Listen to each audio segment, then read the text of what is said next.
All right, and we are live. Oh, we got a show for you. Let me get the old camera on here. Hey,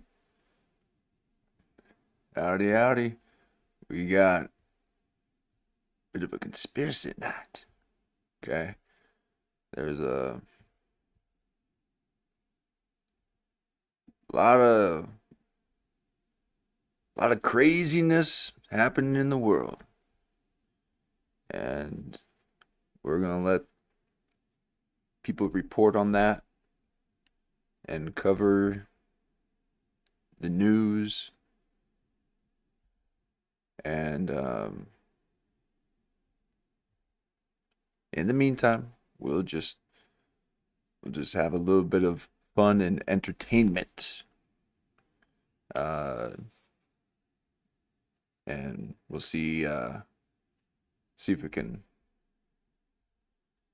discover some ideas. Um, we got uh,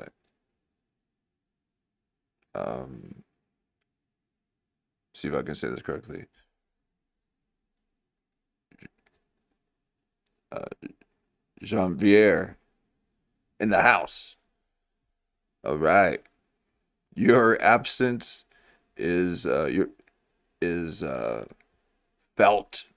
It's a deep void when everyone needs a Jan. Okay, so I for quite a few of those early streams, I was just screaming out to the void, and was able to, if you're able to get you a Jan, then yeah, you got yourself it's basically like a Jamie. Um, so appreciate it, and oh, and what a night we had last night. That was a bit of an impromptu. I want to take my Friday nights off, and I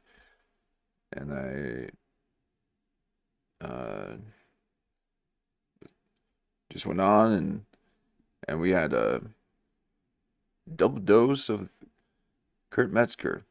Um, and there was a lot there. Let me bring you to the screen.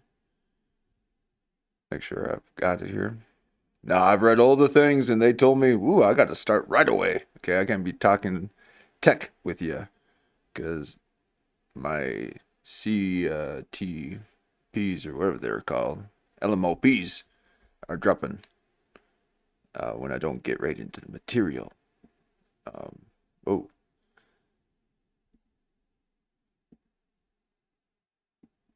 well, we got a calculator. I was figuring out numbers. That was my. That was my. I bet I can go back and look at what that was. That was my uh watch hour rate. Uh, it dropped from a lot more than that to that, and they said, "Oh, you finally have normal numbers now because they don't realize I got a Jan." Okay, so you got someone going on the ride with you. Um, it helps put in those hours, and that's gold for small channels like myself. So I appreciate that.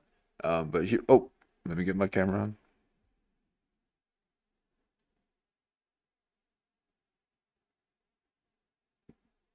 Okay, and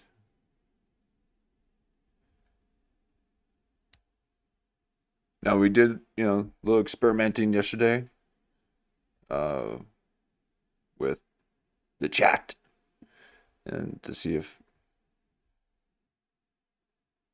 uh, the chat on the screen uh, or without. So we're gonna try it without again. Um, not used to having this extra space up there, and I don't like it. Um, but after seeing, do we still have that on the list? Oh man, after seeing uh, Kurt Metzger's other interview, the not so darkly one, he's just blaring with that blue light on his overlay.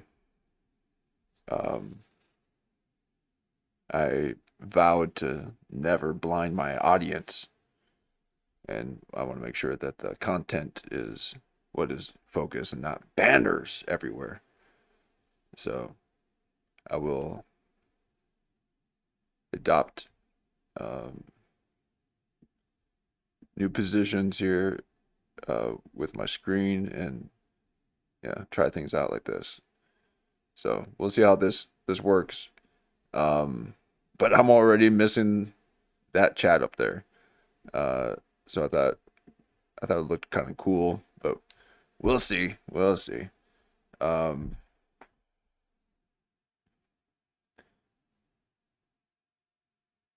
really, it's up to Jan. I mean, it's I no longer have control of the ship, so it's really whatever Jan says. Uh, and but until then, we will proceed here. Now, I just wanted to revisit the beginning of this one, okay? With old Octavius Thunder, the the demigod. Yeah, and I can still see the chat now. Yep. So I got a second monitor, and now I got a little bit of room for chat without having to switch to the other screen on the desktop. So yep, so I can see the chat now, and I can do that, and so yeah, thank you. Yeah, because that was the thing before, was that having it up on the screen helped in those early days. So now with old Octavius here, he's he ascended the whole path of the wizard at the sweet tender age of 33, and went ahead and wrote his own religion that apparently is tax exempt. I mean, it took a while for Scientology to do it, but he did it in just 30 days. And has got to be coming out with a how-to on how to start your own religion and incorporate it into an LLC.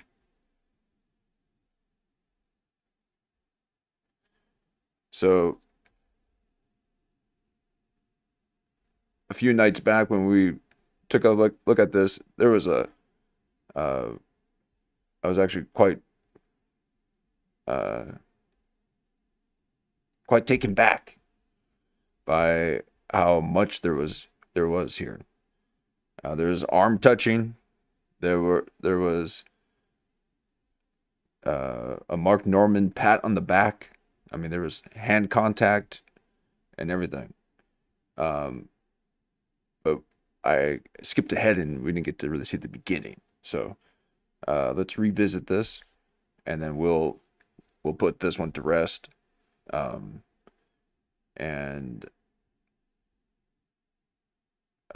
And then we'll see what else he's got here. But here's old Octavius Thunder. Constitutional shit. And the wokey.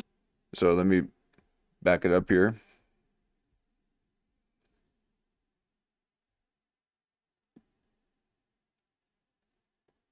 Now, I believe he's a comic.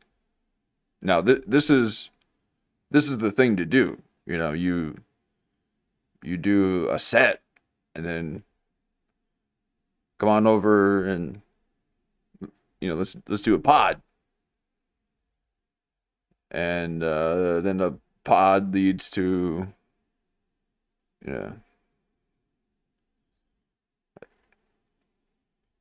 well, they kept it at at an hour. Okay, so if you got like a 2 hour pod, and that's what happened with Shane Gillis with the other one. Okay, that they looked really tired, and sure enough, Shane mentioned that they had just finished a set. Okay, so these are after night pods, but you don't even know.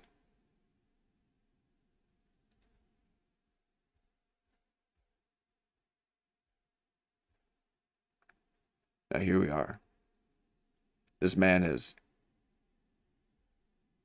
gotten a religion faster than Scientology. I'm here with Kurt Metzger. Kurt, I've been a fan of you for a long time. I love your comedy. I love the shit that you're interested in and that you delve into. So I'm really excited about this. It's an honor to have you here. This is a really nice. And this is a good group interview, or because a lot of times Kurt has to compete with other factions. So if there's two hosts, or a host and a buddy, but if you could be one-on-one,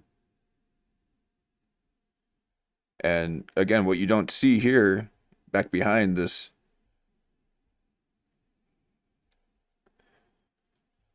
if you could even call it a microphone, but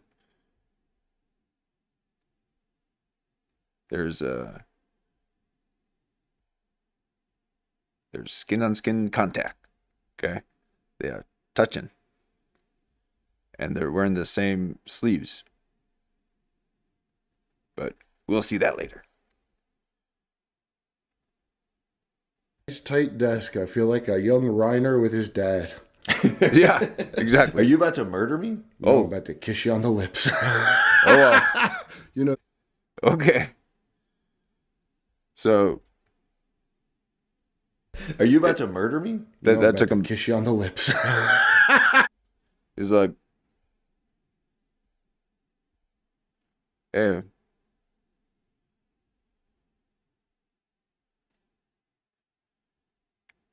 Just went there. So that's a chat reaction. He's been looking at his chat. Okay. Now I got my chat, but I got it tucked away, so I'm not playing into the chat. Okay. I must remain within my own thread. But it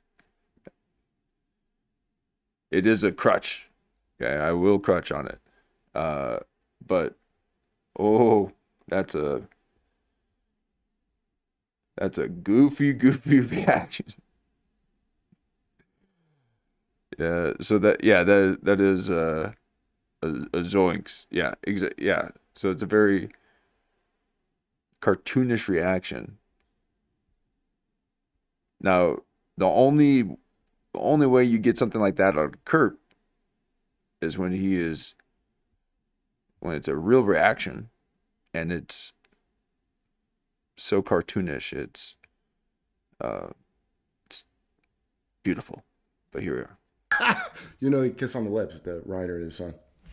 Really? Yeah, anybody think that's weird? He just moved his arm my there. dad too. My dad would have told me to kill him. Oh, okay. Really? So, okay, this is going to be a little bit of a,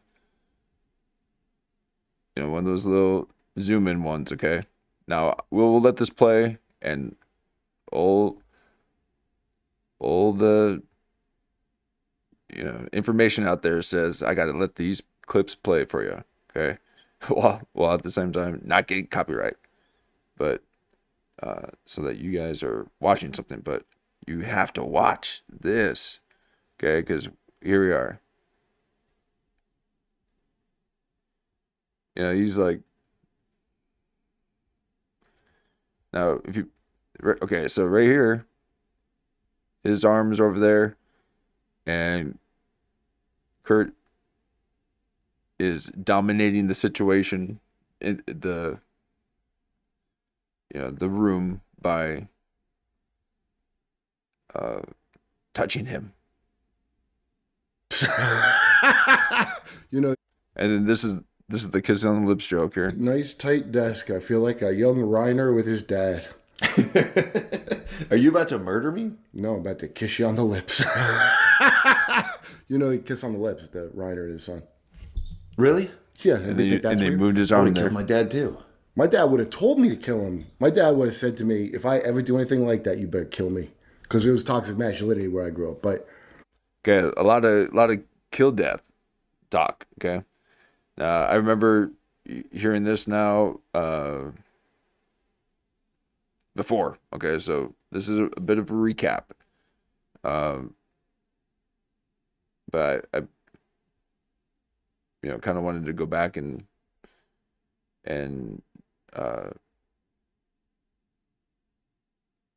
get more of a sense of this guy. Yeah, well, and there you look, put the pic. Oh, can you put pictures up? No, I can't. All right. Well, Google Carl Reiner kissing Rob Reiner, and you tell me if something looks off to you. And then we'll look at the Daily Mail headline. They would fight and then kiss on the lips to make up. You think that's a normal thing to Brady kiss your son for 3 generations? I don't. No, it sounds like a Jew thing.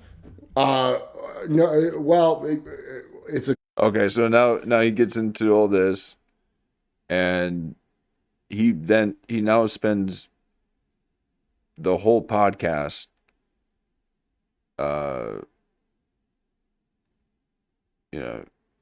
trying to set the record straight.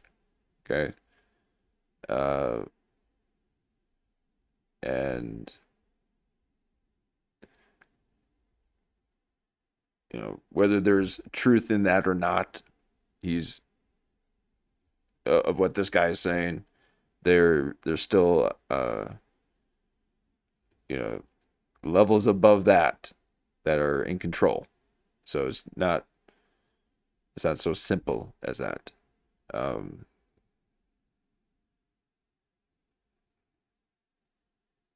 But yeah, he's got his religion. So this is a man who started a religion. Okay. And he's talking about drawing circles, overlapping circles to create the flower pattern of life. Okay. Are you serious? I literally have that sketched on my desk right now. Okay. I do that when I'm bored. You're basing your whole religion off of that, off of a doodle that I did out of boredom. I could literally show you it. And you're sitting next to Kurt Metzger?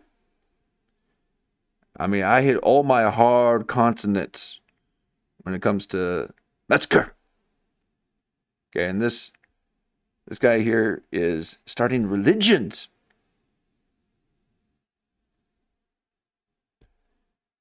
Where he said his home is a church. And he doesn't have to pay taxes. How dare you figure it out? But he's going to talk about, like what his religion's about. Now that's some surface dweller behavior. Okay? Anyone starting their own religion is not deep in the subterranean levels where I abide.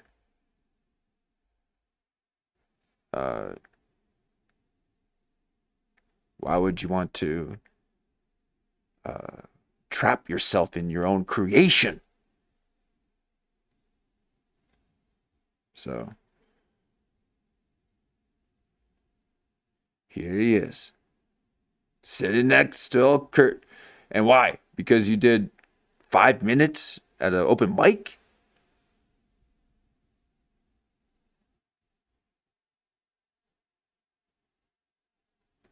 I guess the bar set low. But here he is. I'm sure he's a good guy. It sounds like a type of Satanism is what it sounds like, which is Hollywood. It's the same thing. Because I'm no Torah expert, but yeah, you're not supposed to. A lot of people are saying that. I know. I took that from my church time.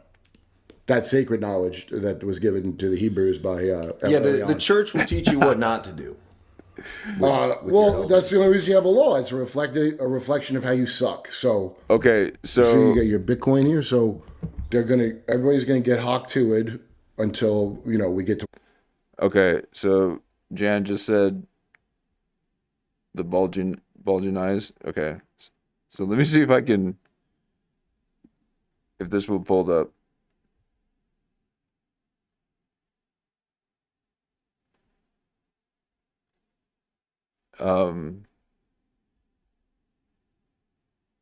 How can I pull this one up? See if I can. I might have to do it like old San Tripoli taught me. Get it stuck in my browser.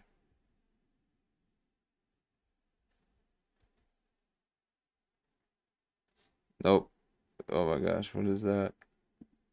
Okay, that was a screenshot I was trying to put in there. Oh man, I can't even. How do I show pictures? Oh boy. Well, anyways, I think I might have put it in the slideshow. Okay. Let me press play and then I've got to show you what I discovered. All right, here you go. World War III finally. Everybody's gonna have shit coins. You saw Malay hawk to it, his own country. Trump, they had that rug pull coin when he got in. Every scumbag. Not now. Bitcoin probably. If I bought crypto, it'd probably only be Bitcoin. There might maybe Ethereum or something. What other ones are kind of good? All the shitcoin ones are absolutely there, so that someone loses their money and you'll get away with a rug pull. You donate rug pulls, you can get away with it. It's fine. And the reason they're doing that is to enough people getting ripped off. They're going to demand more regulation, like that little FTX kid wanted, right? Because he's going to be in charge of it. Oh yeah. You need the infrastructure set up for the regulation. So through this series of scams and everybody losing all their shit, we get an infrastructure of regulations in place. Then we go to our central digital currency. And by that time, we should have Greenland all the way down to Venezuela for the Noahide technate that was promised us in the book of Elon Musk's grandpa. So I think every crypto is shitty except for Bitcoin. I think that's the one. That's the one that I should have bought that my friends told me to buy, and it cost nothing, and I could have just done it. But knowing me, dude, I would have lost. I don't know if you know any of these poor lost souls that lost a Bitcoin password, but like, I don't even know when they tell me about it. I'm like, just stop talking about it, dude. I would jump off a bridge if I did that. I got hacked out of 7 Bitcoin many years ago. And they just paid me back 2 months ago. What do you mean they paid you back? There was a lawsuit. I didn't personally get hacked. The company got hacked. Who was it? The exchange got hacked. It was Mt. Gox. Mount what? Gox. Okay. It hasn't been around for a long time. It because there used to be this thing where you could buy it on Mt. Gox for like $100, and then you could sell it on Coinbase for $130. So right. I was just buying and selling, making 30% margin. Ain't that how Sam Bankman-Fried, but he figured out with other markets you could do that real quick. And that's no, he was just doing straight up fraud. No, I was doing arbitrage. His first money he made, though, I thought what he did was he saw the thing in the market where you could, just how you just described. And by the way, I'm stupid, so I don't know numbers is good. But I'm just more of a shapes and colors guy? Shapes, colors. That's a pattern guy. What the thing is when you put it in my mouth. That's an MK Ultra guy. No, that's a gateway. Let's test this out. I was a gate kid. Oh, there he is. You were raised gay? No, gate. I was in gate. I was raised gay. You were. I was also in gate. My dad was gay. I'm pretty sure. And was it a gateway? He took me to musical theater. So he wants to touch his arm. I feel like you just hold on. I got to process everything you just said. Yeah. Now, let me ask you this. Did you ever get in a fight with Papa and give him a good kiss on the lips? No, I never Rob Reinered him. You ever give it... Oh, Rob Reiner, made a video in '97 about how to touch your baby properly. You know, because the first 3 months are the most formative years of the child's life. So, and the man knows best of how to handle a baby, of course. Okay, so I remember going through all this, and I don't this stuff gets so crazy. I don't have to listen to all this here. I'm trying to get to this one picture here. Yeah, I can't find it.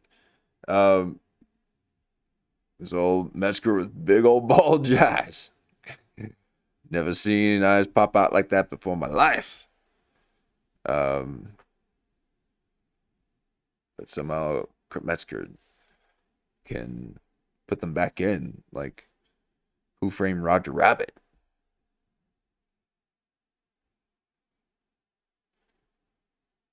Most terrifying film I've ever seen.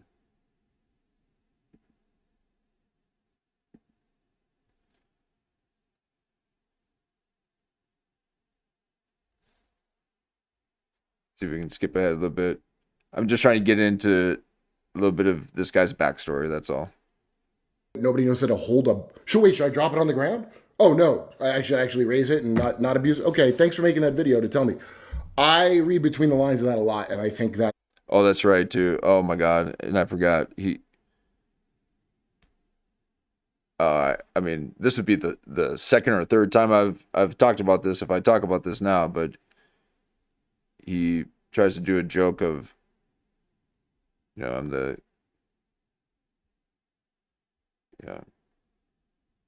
pinching the loaf kind of thing, little,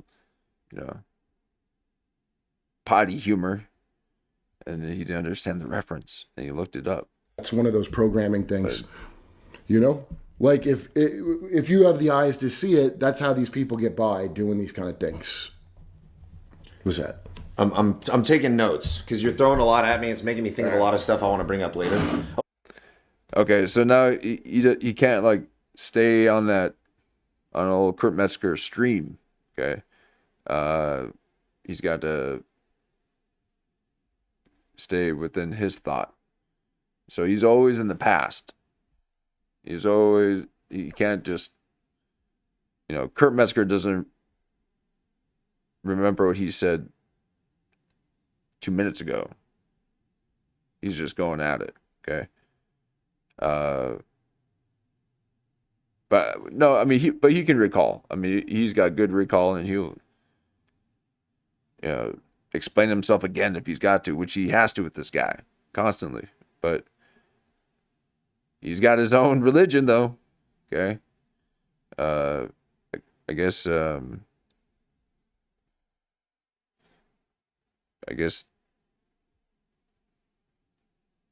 took some tests to qualify. I mean,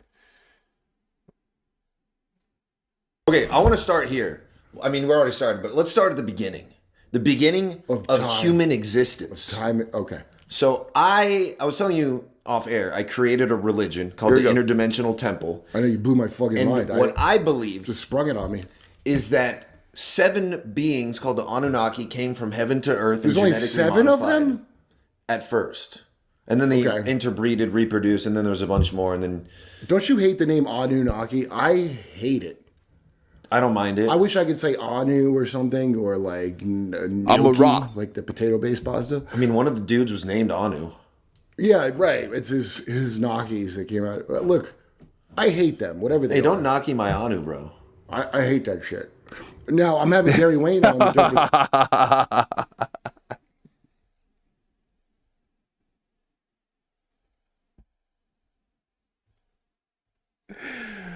Oh my God! Hold on. That calls for wait, is it? It's been so long I haven't done it. Oh my God!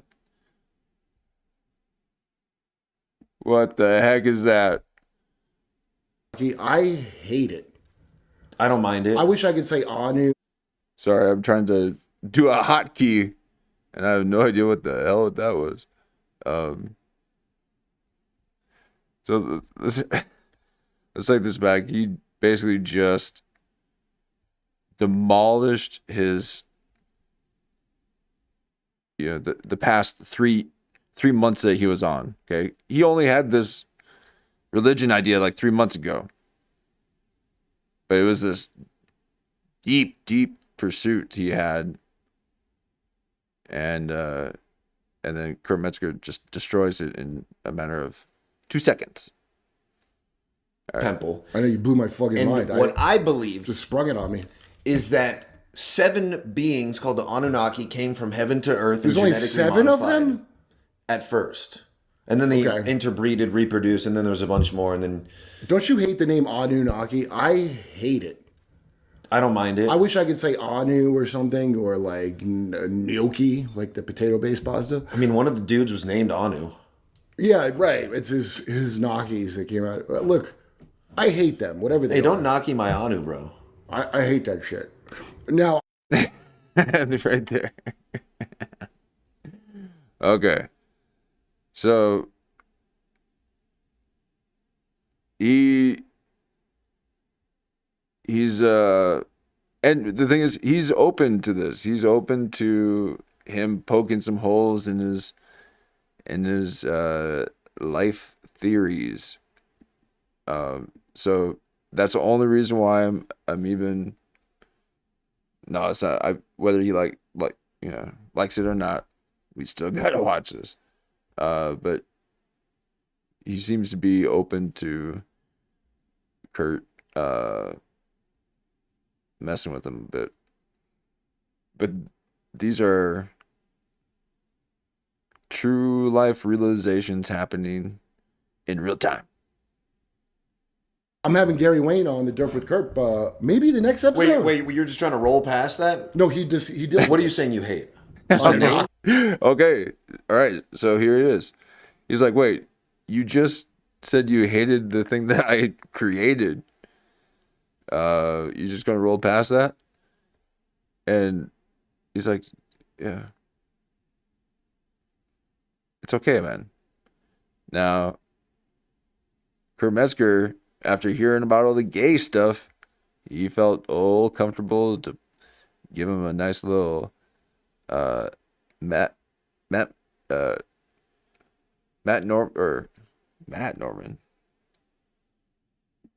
Norman, a little Mark Norman,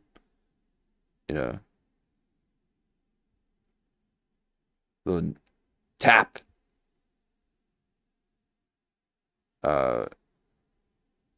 But yeah, he just demolished your religion, right there, and he was going to roll past it, yes, because it's horseshit. Okay. A Norman nudge. Okay, which is legal when you are the guest. Okay, so. You can do a Norman nudge and not have it be an essay. Now, when you're the guest, like Mark Norman, when you're the host, like Mark Norman, and you're doing that to your guest, okay, then that's that balancing act that only jesters know, apparently. Okay, you can't be exhibiting your privilege. But in this case, that's perfectly fine and fully accepted by the man with the matching shirt. Or the concept. I hate pyramids. Number one. Why do you hate? How do you hate pyramids? Because it's a symbol of our slavery. It's a generational project.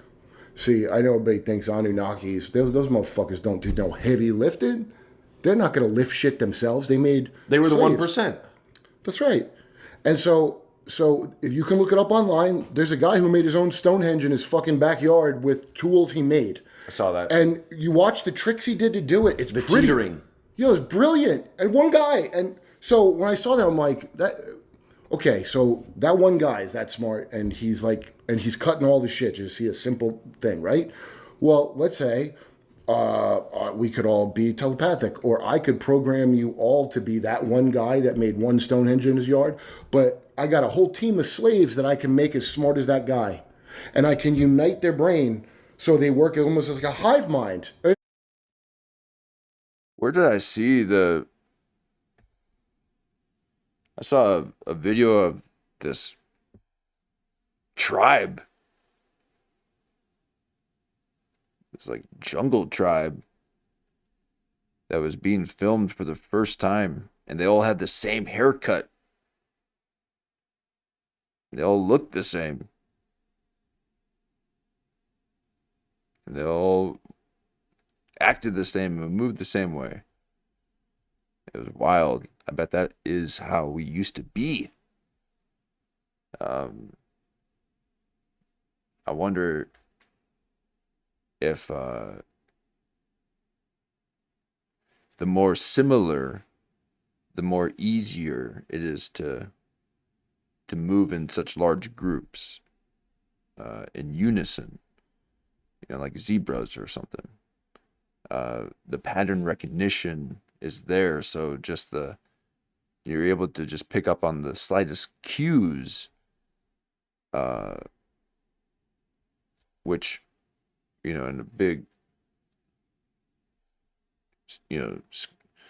school of fish or big old swarm, you're able to all kind of move in unison. But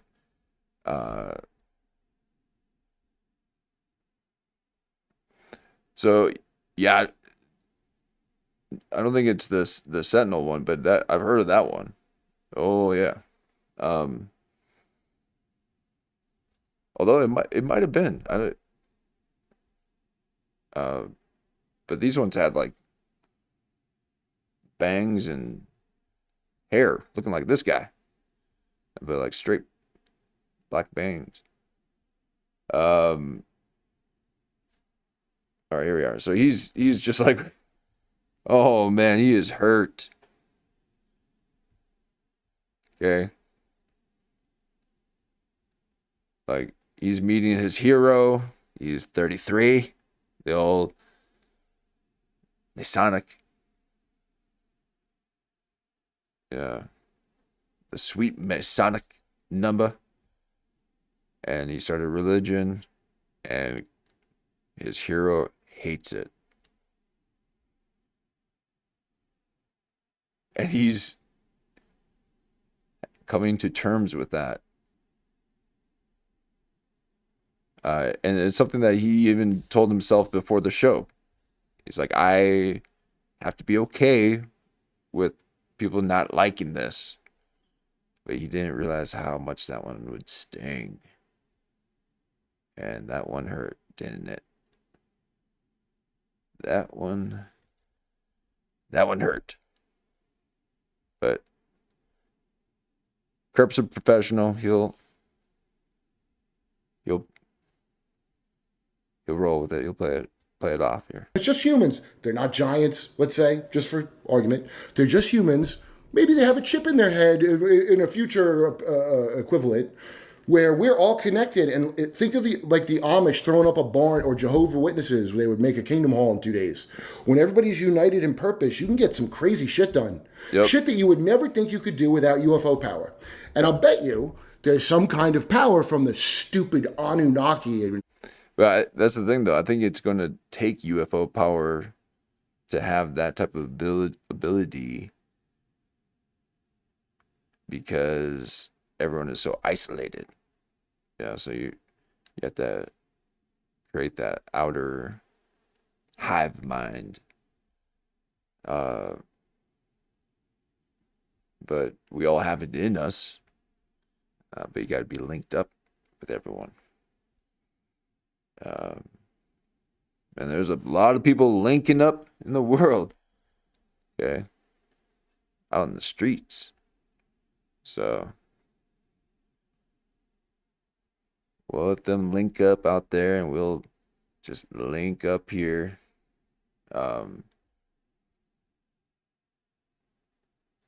But here we are. Go rot in the abyss, you fucking fucks. There's some power where they could change. Now I try to cuss. Okay, I'm just not a cusser. Okay, Kurt Metzger is a cusser, and I guess after the first minute of all YouTube, you can kind of say whatever you want. But yeah, I'll leave that for the surface dwellers. The surface dwellers cuss. I resonate. But Kurt Metzger is used to the hard consonants of a good cuss word. All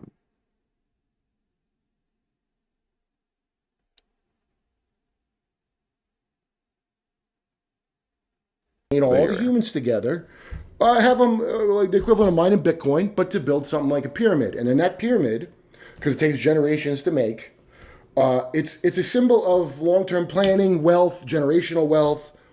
Everybody else, like when you hear people talk about the nuclear family, you've already been demoted, stupid. That's not conservative.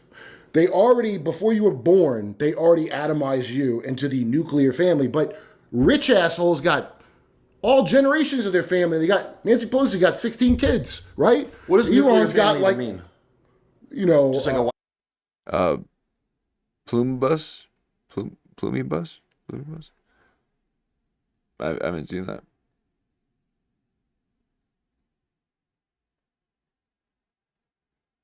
Wife and kids and a white picket fence. It means not that much more than China that I know everybody likes to talk shit about. They had a one-child policy, but all we did was propaganda to people that it's mom, dad, parent, 2 kids, suburban house, right? We did it with propaganda, which is why we feel superior to somebody ordering you to do it, because it's more subtle. That's why America's better. It's more subtle, the occult magic they use to control you. And so then, all that Anunnaki shit that fucking, what's his guy? It's not Von Daniken, it's Sitchin. Zachariah Sitchin. So he worked for Rockefeller. That's where that's coming from. Really? Oh my, yes. I didn't know that. Dark journalist, Dark Journalist. I got put on the Dark Journalist by Nathan Reynolds. Dark Journalist, one of the best channels, and that's why I knew about Joseph P. Farrell before Dark Journalist. But so, what do you think the origins of humanity are? Well, I'm gonna ask Gary Wayne about that tomorrow. Gary Wayne's a very Christian guy, but I never heard this when I was growing up Christian. Are you Christian? No, I'm not. I believe in God. Sometimes I behave Christian, but most of the time I don't. But I would never say I'm anything. You could say, how you act is what you were, motherfuckers. So I think God created something that created something that created the Anunnaki that created us. Well, that's what the Kabbalah tells us, but that's really? what Kabbalah teaches, the emanations. But I'll put it this way. Expand on that. It's going to be a whole bunch. Here, let me make it real simple without any of this gibberish. What I think, this is what I think. I'm not telling you this is true, but I think this. It's just like an author. So George R. R. Martin wrote, he's not afraid of the mountain from Game of Thrones because he created the mountain and he created the protagonist and the antagonist, but he's the author. So Satan, if you were into Satan, let's say, he's not the enemy of God. Satan would be the enemy of you. The name means adversary. It's a position. And like a prosecutor, if you look into that, they'll... Oh my.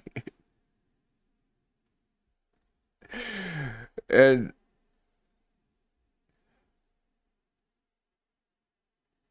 what is he thinking about? I mean, listen. He's not afraid of the mountain from Game of Thrones because he created the mountain and he created the protagonist and the antagonist, but he's the author. So Satan, if you were into Satan, let's say, he's not the enemy of God. Satan would be the enemy of you. The name means adversary. It's a position. And like a prosecutor, you'll...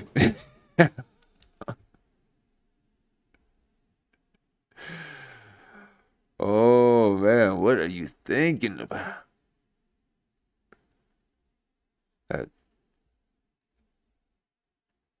You liked it when you said position?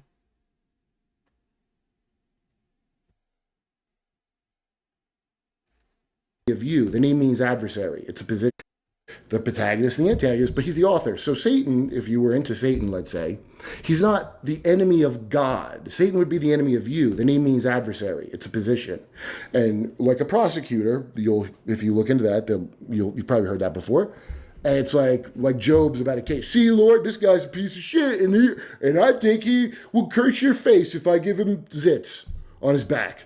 Remember this story? I don't know if you ever read it. I'm paraphrasing it. But it's a prosecutor. So it's not a name of a guy. It's a position. And that position is the enemy of you, like a hater or a troll or a reptilian taking your loosh. What do guys who A-log you do?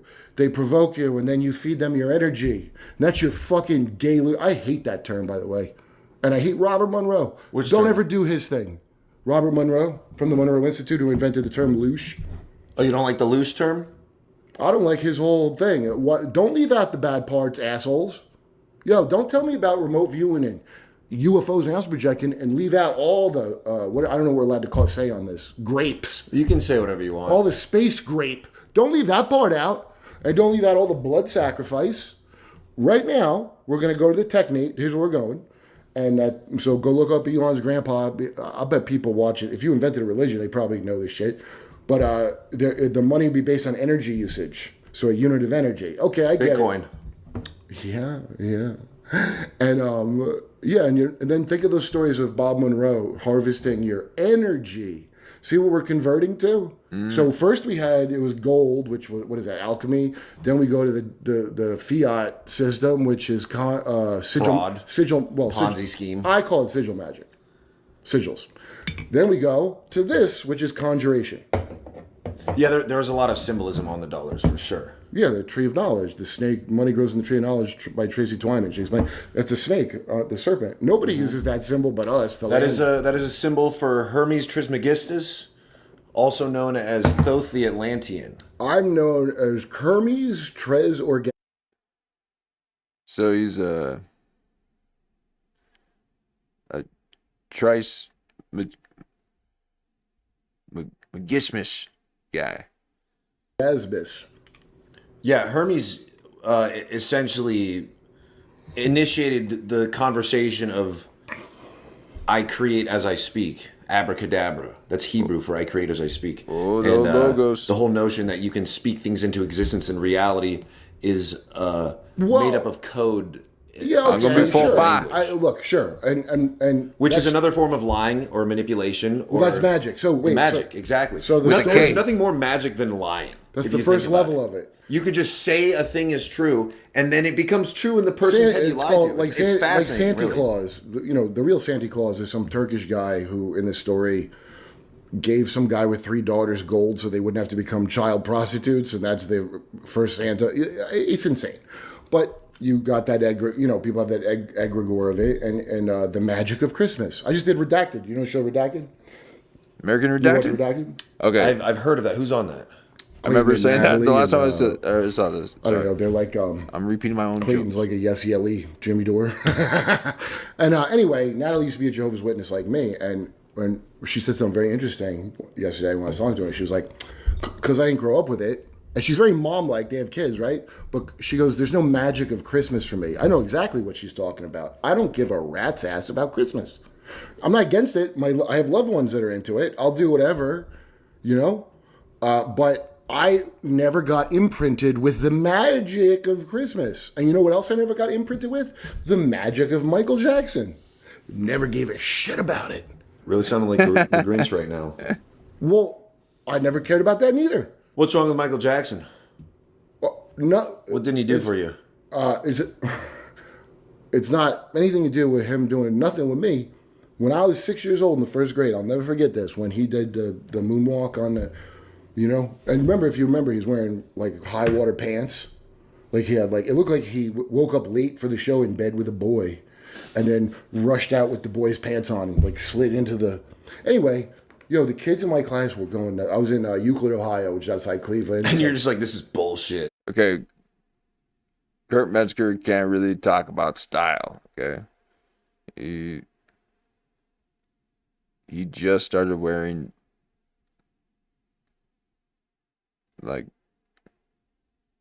clean jeans a few months ago. A Jehovah's Witness. We can't make Michael false Jackson had when I was in there, you're not allowed to make sometimes. false idols of anything. They don't have iconography and crosses and all that. Especially in the 80s. It's considered Babylonian. And I'm not saying it is or isn't. I'm just telling you what I grew up in. And so as a result, it turns out, and I'd be very bored at these meetings. There's 3 meetings a week.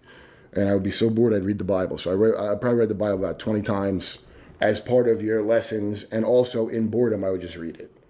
And then my friends that are close to me at the time, well, a couple of them are still my friends to this day, but, when you leave, you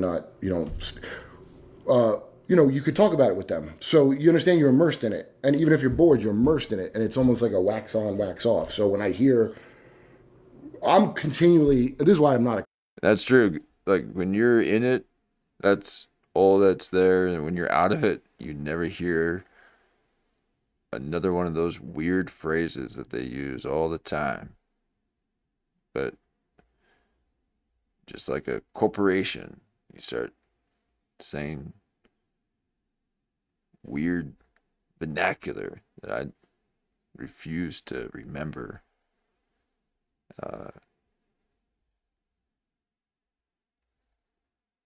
But people love their language matrix.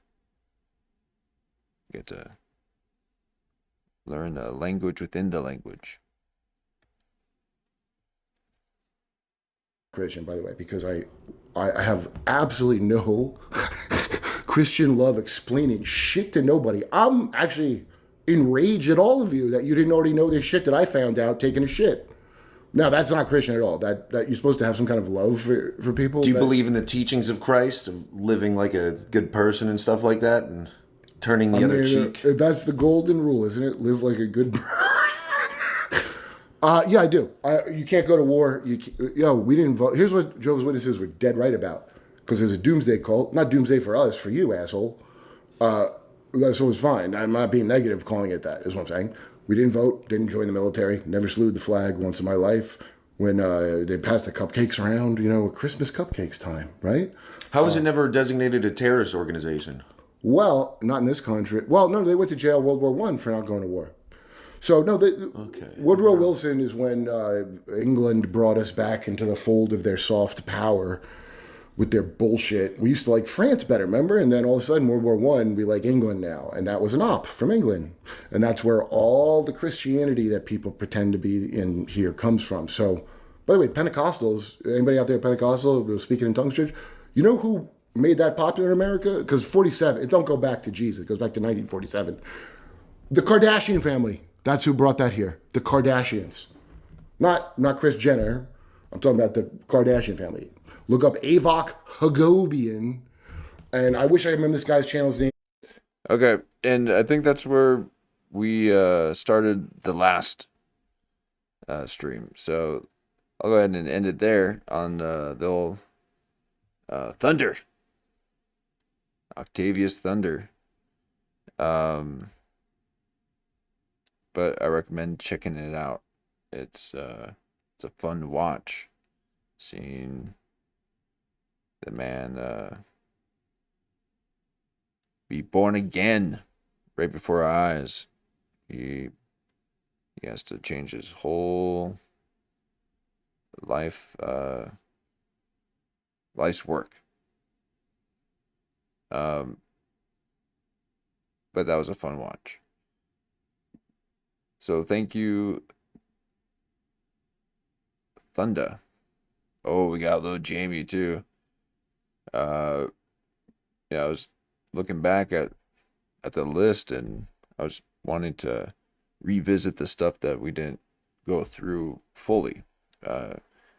Sometimes we'll just go on a clip here and or even on the source material and just view a few minutes of it.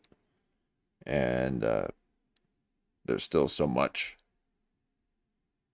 out there that go back and kind of check some of the stuff that I hadn't gone through all the way. But I did want to show the beginning part of this one again, because I didn't do that. on the last one. So thank you for that, Kurt Metzger. Now, yesterday we were looking into a little bit of the predictive work of writers, and staying on the bit of the MK Ultra side. Control History's got this one where we hadn't finished this one. We've gone much further in this one, and this is talking a lot about the old mind control stuff. So it's a real good one. And I've been wanting to see Neal Brennan's show again. I'll dip in occasionally and check out the guests that he's got. And again, the old Matt McCustard. We've been meaning to get you guys. So maybe we'll bubble you up to the top.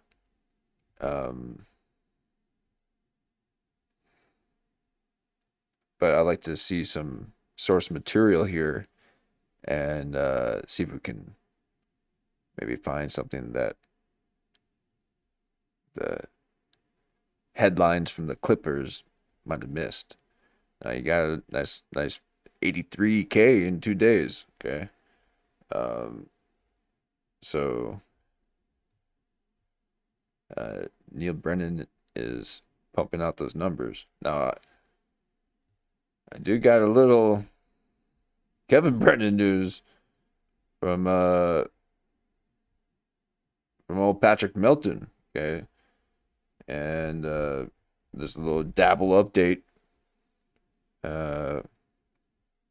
You get not only a little bit of Patrick Melton, which he's one of the main operators of all of this stuff. He's been doing this for a long time, but so has Josh Denny and Big Spit, Carl Spittle.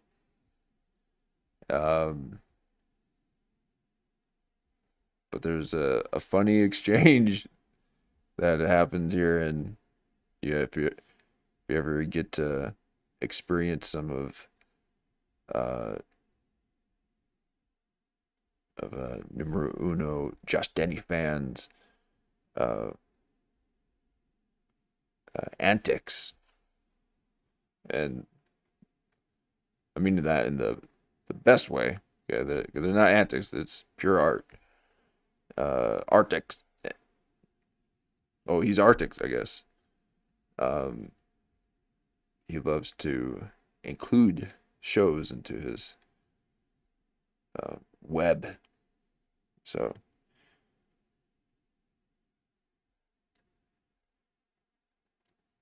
they discuss a little bit of Kevin Brennen show, MLC, and they are trying to get Carl, Josh Denny's assistant, on the show.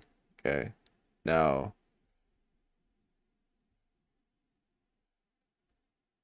Josh Denny gets a bit upset about this because they didn't invite him. So he turns it around and basically makes it seem like the most ridiculous thing in the world to be summoned by Kevin Brennen, and which could make Carl some money at some point, if not right away. Because he most certainly is not making money doing this with Josh Denny. Okay, you thought my numbers were low. He has received the full YouTube contraction of algorithm push. Okay, that thing is a flat line. Now I have to be careful what I say because I too can experience that as well. So I feel that pain, the old contraction. But he's basically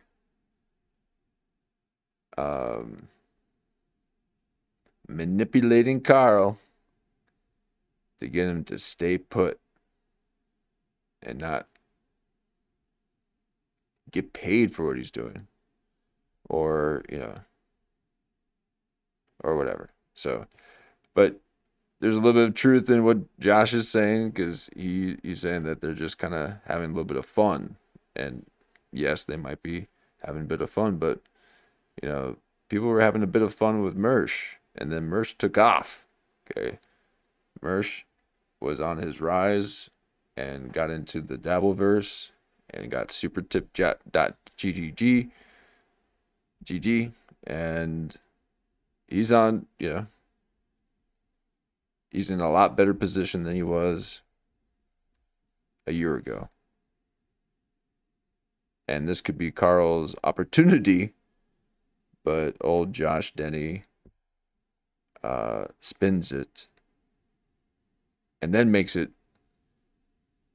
that they're trying to get him on, but they weren't. They're trying to get Carl. And well, they might have, maybe, but I think this was Kevin Brennen actually contacting Carl, specifically Carl. So he got a little scared that he's going to lose his assistant. So, so that's a fun little one.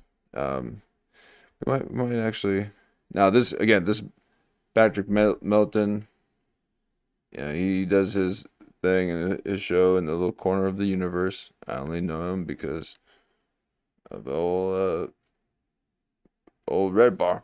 Okay, so these are his guys that I was introduced to. Excuse me, and outside of watching it occasionally, I don't watch it. But it can be funny, or it can be fun, and there can be funny moments. But here, let's go ahead and take a look, since we'll just do this real quick. Get the dabble out of the way. Where he just drops the N-word and then he gets 3.7. Oh, God. Okay, so what this is a Doom clip, and he's responding to the Doom clip. Now, I might have the Doom clip itself. I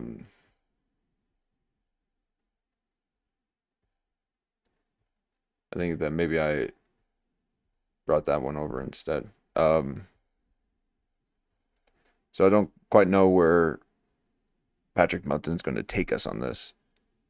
But you'll know more about the whole Dabbleverse than I would. So. Doom is the worst clipper. I just saw this clip come out that Doom put up with Josh Denny and his co-host Carl Spitali. What show do they do? Is this the new podcast Josh started, or is this an old podcast he still does? For nobody, I kind of need to know what their show is before I get into this. Josh Denny, Carl Spitali.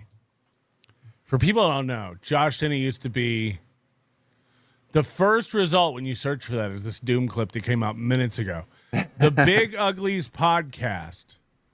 130 views, 96. Okay, here we go. Now,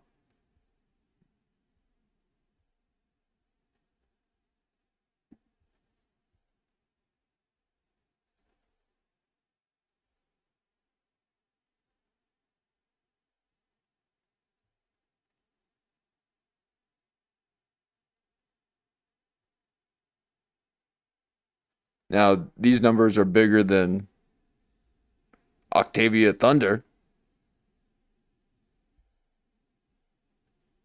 But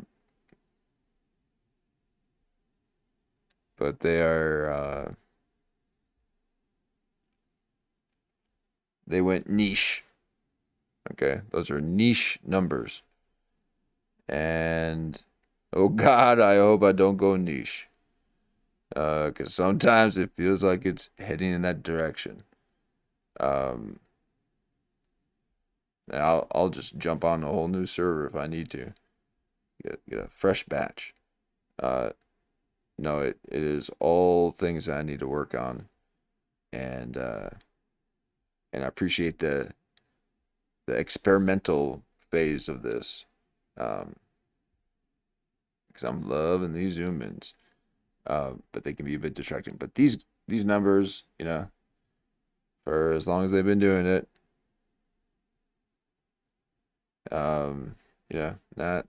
not looking too good. Okay, and a lot of it has to do with what they're,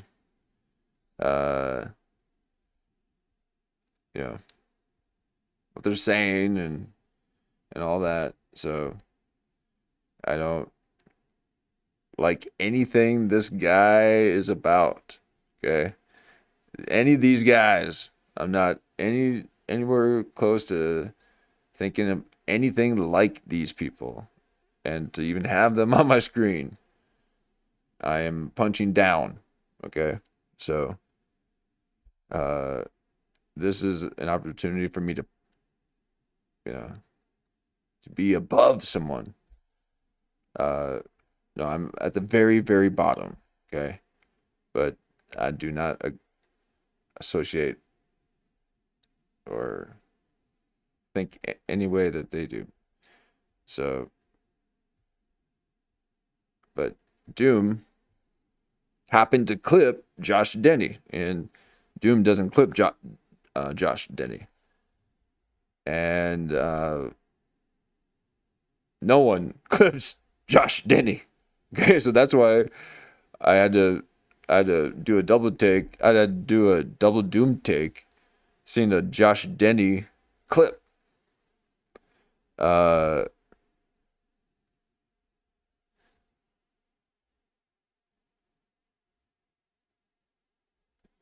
Niches get stitched. Yeah. Oh yeah. And so it was really, to see Josh Denny getting clipped. I knew numero uno Josh Denny fan had to be involved. And he is known in that area. And as a matter of fact, he showed a little love. And I appreciate the comment. And I think he might be under a different name now. He's under all sorts of names. So yeah, I got voices and he's got the different names. So I think he's mentioned in this as well. But this is Melton reacting to a Doom clip about Josh Denny. It is unbelievable. Here we are. Views, 42 views, 85 views. Okay, I just wanted to know what we were getting into. Okay, and Melton and Josh Denny used to do a show together. Okay.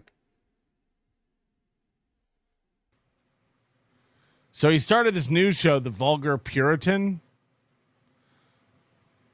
135,000 followers. Not a G. Yeah, so this special, it says that it's 506,000 impressions. Whatever that means. But like his latest tweet has 10 likes. Most from, And I guarantee you, most of that has got to be from Red Bar covering him. Now, I don't know about 506, but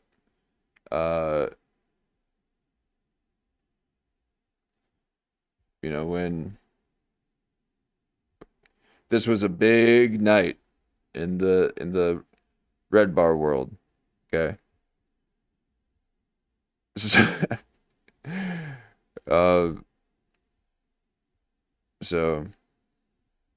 a lot of those impressions were from Red Bar. 106,000 impressions, whatever that means. But like his latest tweet has 10 jealous. likes, and then 6 likes, and then 12 likes, and then 2 likes. How do you have 135,000? And yes. Look, man, I don't have, I've tried to make. So he's bought his viewers or his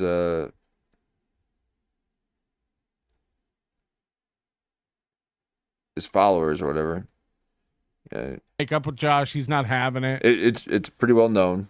I've tried to be his friend again. He doesn't care. He doesn't want my love. But you have 135,000 followers, and your tweets get single digit, double digit. Then there's this one. Look, January 21st. America the last 60 years. Take as much money as you want. Just please calling us racist. America in 2026. Drop that money inward. So he's still doing this, where he just drops the inward and then he gets 3.7 thousand likes because he used the inward. Then he goes back to 9. So Pat Dixon and Kevin Brennen are reaching out to Carl Spitale. Again, no one knows who that is. Okay. Josh Denny's at least had a little success. Carl Spitale is Josh Denny's co-host.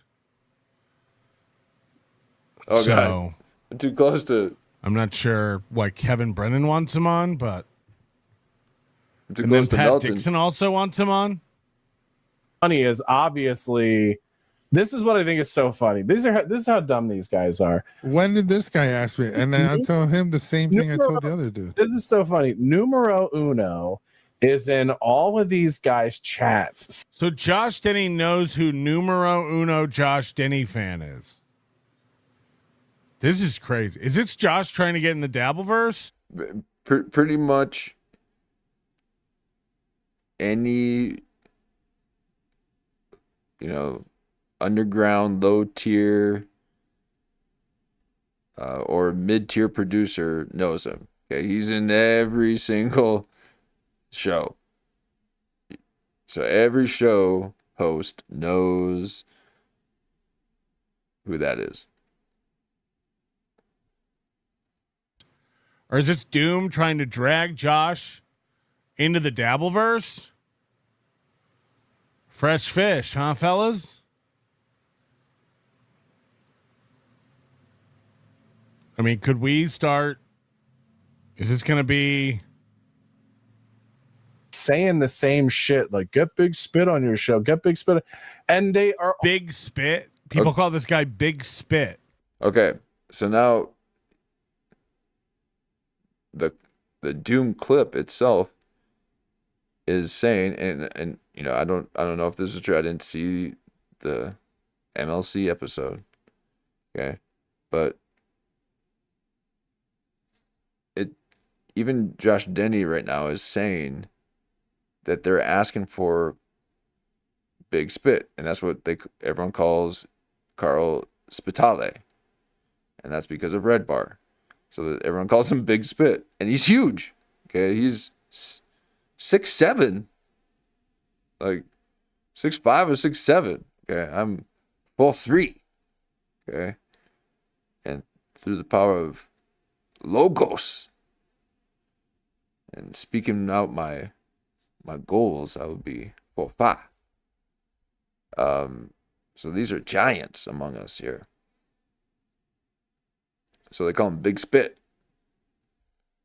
And he's saying, oh yeah, they're just trying to get Big Spit on.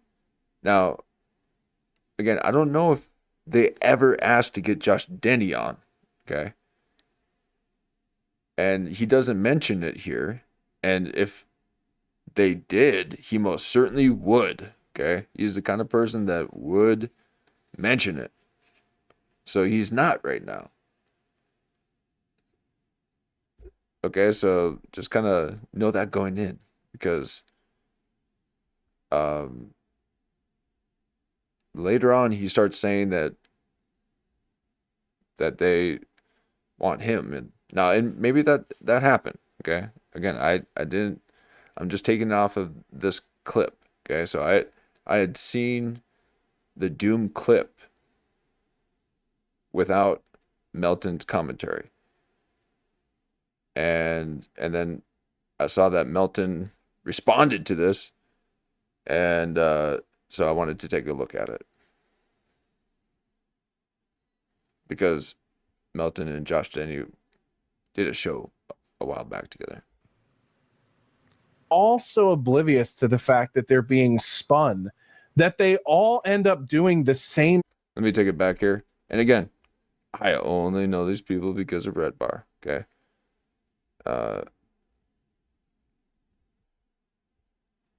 But they are comics. These are stand-up comedians. Art, is this gonna be saying the same shit, like get big spit on your show, get big spit, and they are Big Spit? People call this guy Big Spit. also oblivious to the fact that they're being spun, that they all end up doing the same shit at the same time, like fucking losers. So, like, I guess did Kevin Brennen try to reach out to you to be on his show at the same time? Okay, so now he's yeah, and yes, MLC is Misery Loves Company, but they just call it MLC, and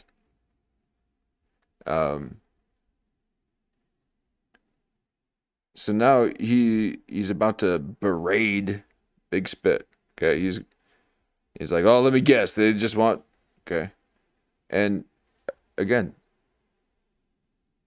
there wasn't one time that he said us, that MLC is wanting us to come over there, and it's a big, a big joke. But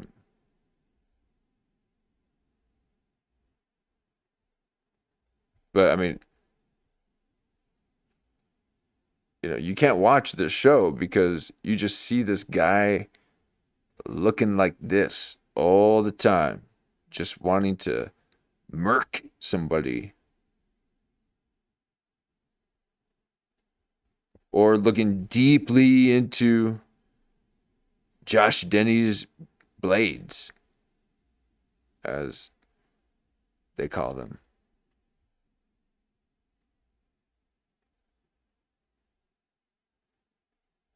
Okay, that's him. Anyway, so he's already spinning it. Pat Dixon tried to time, like fucking, that they are Big Spit? People call this guy. Is this gonna be get big spit, and they Oh, sorry, here we go.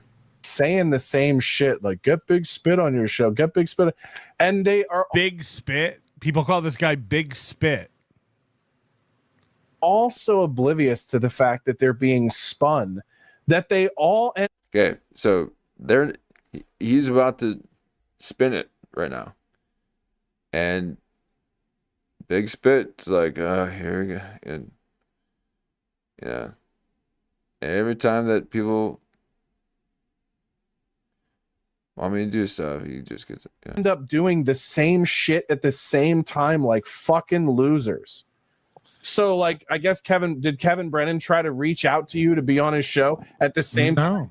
Pat Dixon tried to reach out to you to be on his show? Because he could just be lying. And the fans were looking for. I mean, come on, man. This is thing that Pat. That's why that whole world is so gay. So Pat Dixon, another guy in that world, he's got a show, and he's going to try to get Big Spit on, apparently. And again, yeah, it's kind of funny. I don't know, there was a time that I followed a bit of that, and I would know the lure that was happening. So I don't I don't know why they're trying to get Big Spit on all the shows, probably to make Josh Denny crash out and be jealous like he's about to do right now. And it's working.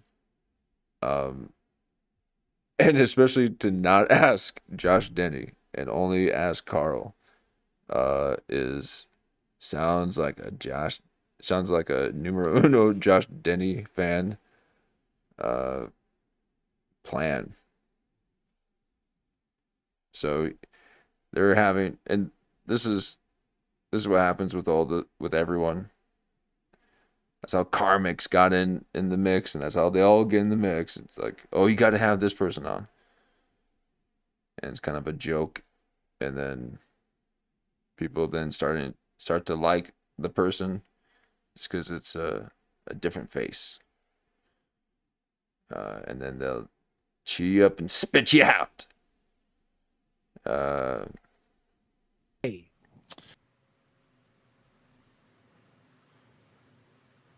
The whole Dabbleverse world is gay because Pat Dixon and Kevin Brennen want Big Spit on their show. I don't even know who this is.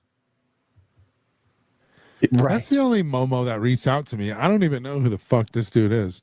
Kevin Brennen is Neal Brennan's far less successful, miserable brother. Okay, that's what brings us to this clip. Okay, I was trying to remember why I even played this clip to begin with.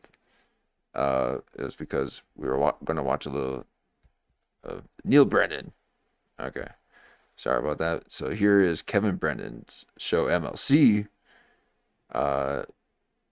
Not here right now, but this is who they're trying to book, which is Josh Denny's co-host, Carl Spital. Okay, Big Spit. And it's making Josh Denny jealous. Who Do hates they have holidays together? Oh, I don't think so. Do they hate each other? Yes. How come? Well, that's what happens when one of you is wildly successful at the exact same thing the other one is trying to be. Not really. You just need to, it doesn't have to be that way. Well, see, he's saying what it right happens there. when one of Together? successful It is. Kevin On their show. I don't even know who this is. That's the only Momo that reached out to me. I don't even know who the fuck this dude is. Kevin Brennen is Neal Brennan's far less successful, miserable brother. Who Do they hates. have Oops, sorry. holidays together? Oh, I don't think so. Oh, no. I don't think so. Do they hate each other? Yes. How come? Well, that's what happens when one of you is wildly successful at the exact same thing the other one is trying to be. Not really. You just need to, it doesn't have to be that way. Well, tell them that.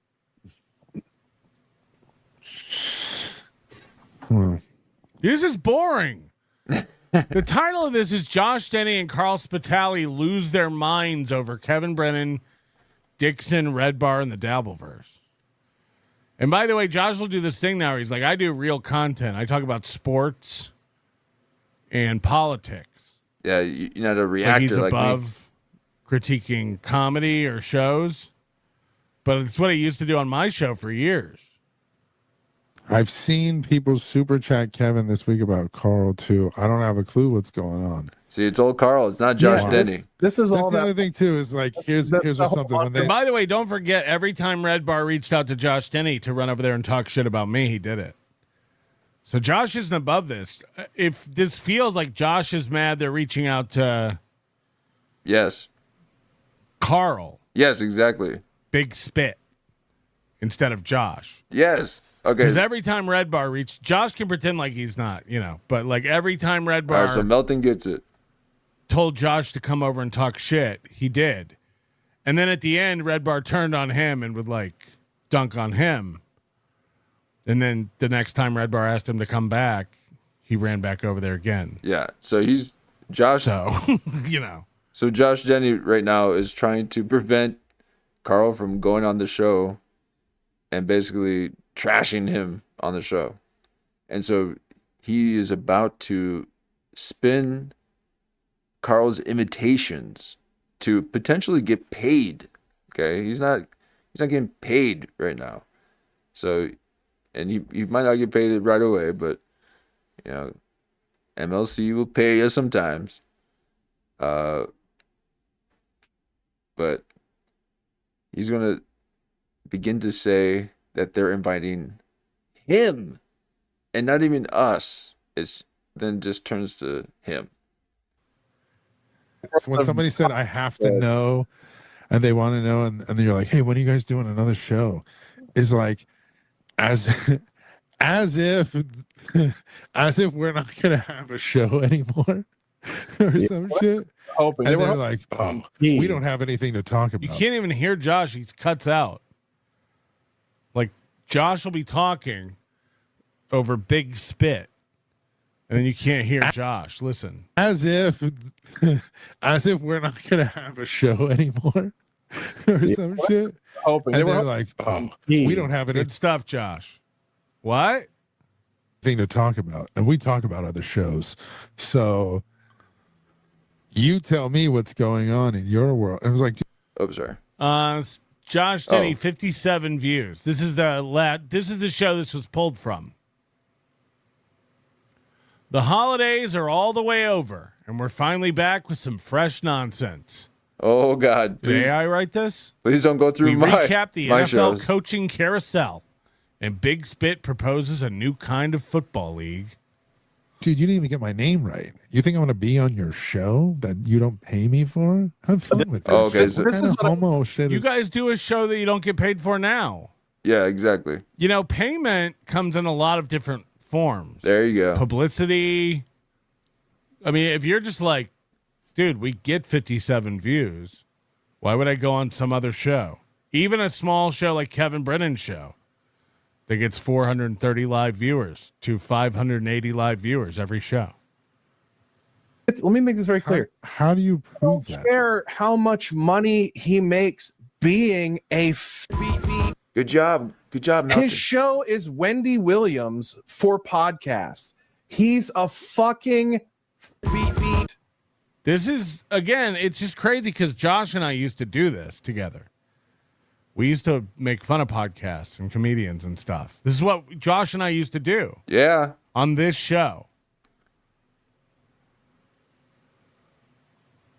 And then And that's what I'm doing.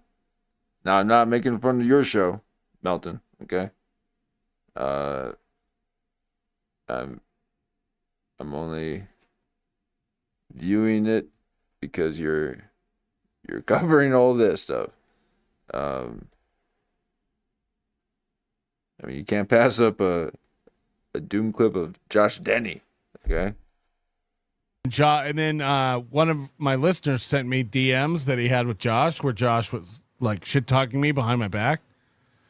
Josh was saying like Patrick plays podcast. Patrick pretends like he's a play podcaster, as if I haven't done this full time for 16 years. 16 years. Like as if I haven't accidentally turned this into my career.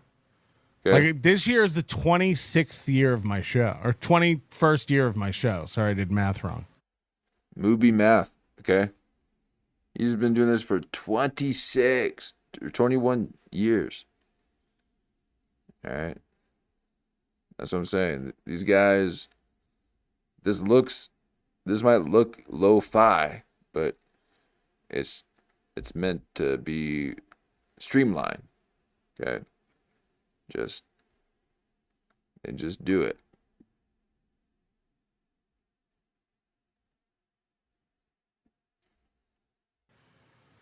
This is the 21st year of Nobody Likes Onions. That's insane. And my full-time living for most of that. And then Josh went on to get a TV show that had like 6 or 8 episodes or whatever on Food Network. And Josh now gets 57 views on a show. But I'm the one Ouch. playing podcast. That's crazy to me. There's nobody has DMs of me shit talking Josh behind his back. And again, this is the, with old Melton here, he's the one who started the supertip.gg. Okay, so he kind of, he gets a couple passes for his way of life, his slothfulness. Okay, he's not slothful in the mind though. Okay, somehow his mind is, he's got a pretty sharp mind for a big boy like that. But he's been doing it for a long time, and same thing with old Red Bar. They've been doing it for a long time. Now, they'll talk about this because he covered all these guys before, and so again, that's the only way I know about these guys. But that was like while we were supposed to be friends. A listener sent me that. Like, Patrick's just playing podcast. It's like, okay. It's terrible. He's terrible. I was a better comedian than Kevin Brennen 6 months in. Oh, God. And Kevin has found a way he's created a little corner of the internet, by the way, copying Red Bar, doing a show, shitting on other shows. You're a loser who makes other losers feel better by trying to make winners look like losers. And Josh Denny was part of Nobody Likes Onions while we were watching Red Bar steal everything we were doing. And now he sims to Red Bar. Oh, my God. Josh Denny was part of NLO from like the 2010 to 2013, 14 era, where we systematically used to sit together and laugh like, oh, Red Bar's doing that now. Yeah. Oh, Red Bar's doing that now. Oh, Red Bar's doing that now.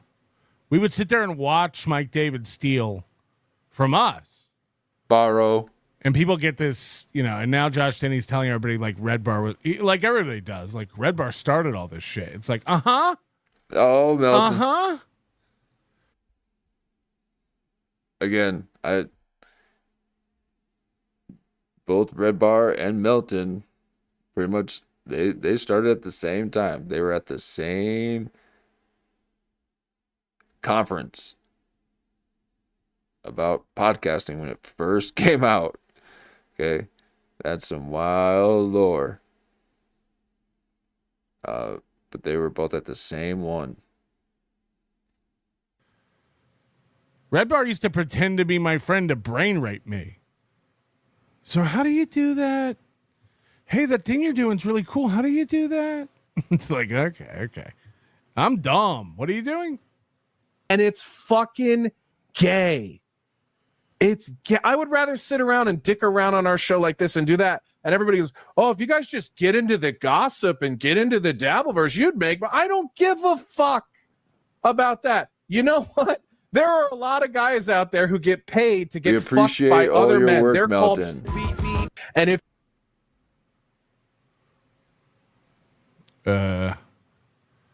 what? Pointless. If Kumi had to apologize for Gino, Patrick needs to apologize for Josh Denny. I thought Josh was great on the show. I don't, just because I have a falling out with a guy, I don't like shit. Like, I wouldn't have had him on my show for like 3 or 4 years if I didn't think he was good. Okay, so we're going through a little bit of his commentary. So, see if we can. like, I don't know what Josh does now. I'm not familiar with like what the current content he puts out, so I can't speak to that. But again, this is good to kind of hear though, because again, they had a show together. They're all connected, and again, Red Bar is in the mix. Okay, he's in the mix of all this. So again, old Josh, he's going through a little bit of karmic retribution. I'd be such a hypocrite and sound like a bitter bitch if I was like, Josh was never good on the show or funny. I don't believe that. Like, I honestly don't believe that. If you do, yeah, I understand that like other people do think that he's awful. I'm just telling you what I've never thought that. Josh cracked me up. Name 2 things Red Bar copied from you. As soon as we put a TV behind people in our studio, he did it. He found out I know this because he talked to me about it, a lot of it. I used to date a chick in LA who worked for a prop house. She made all kinds of props for movies and TV shows, like tons of shit that you'd know of. She was very successful. And she made like all my mic flags and stuff, and he contacted her to get the same ones. He found out, he contacted me about what IKEA desk I used for my broadcast desk and bought that. He tried to get Moody to make the browser buddy that we came out with. I mean, again, like, it's not a short list. It's crazy. Again, and I'm not, Mike David's talented and funny. Again, I'd be a hypocrite if I ever said that. If I ever said otherwise. Like, Mike David's funny. I like, the dude cracks me up. But I do think he got like one of the few people that makes me laugh. Hurt at some point. But you can't argue that he's like not talented. What is it? But like, bitter and butthurt at some point.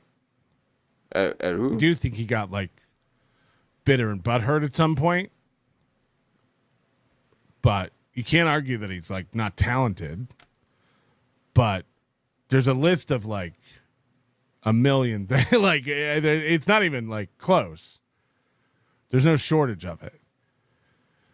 And I'm not saying like we were the first person to ever do a lot, like put a TV behind people or whatever. It's just like if you knew the chronology of it, like how it all occurred.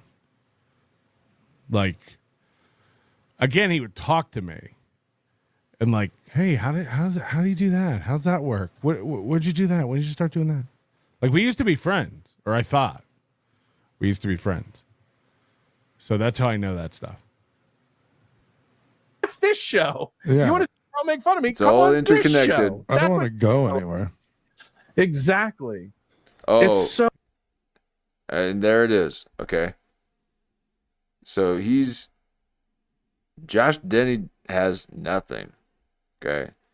His girlfriend / wife left. He's probably threatened to harm himself if Carl ever not did the show. If you want to make fun of me, come on this show. And then right there, he had to get his reassurance that Carl wouldn't leave, and then Carl said, I ain't going anywhere. Okay. And then he goes, exactly. Used to be friends. So that's how I know that stuff. It's this show. Yeah. You want to make fun of me? Come on this show. I don't want to go anywhere. Exactly. It's so. If you want to make fun of me, come on this show. Again, I don't know how Josh knows they want Big Spit to come on to make fun of Josh. Right. So ridiculous. It's so ridiculous. And yeah, Josh Denny fan, I know Kumia's in Stuttering John's show. He's in the Dabbleverse world. He gets all caught up in that shit. And you guys do it. You talk about him to get him involved in it. Oh, Josh Denny is looking heavy. Okay, that's some heaviness. He has definitely gained a lot more. I mean, he's already a big boy. Okay. But that is some extra pillage.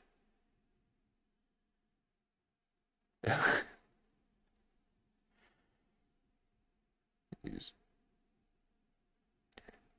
pillaging my eyes. Yeah, but he lives in South Carolina. He's bored. And exactly. He's got millions of dollars. He's just bored. What else does he have to do with his time? But like, yeah. Again, it's nothing about Josh Denny going anywhere or doing anything. Okay, and he's about to. It's such a negative bullshit. Like, I do stand up because I love it, and I think I'm pretty good at it.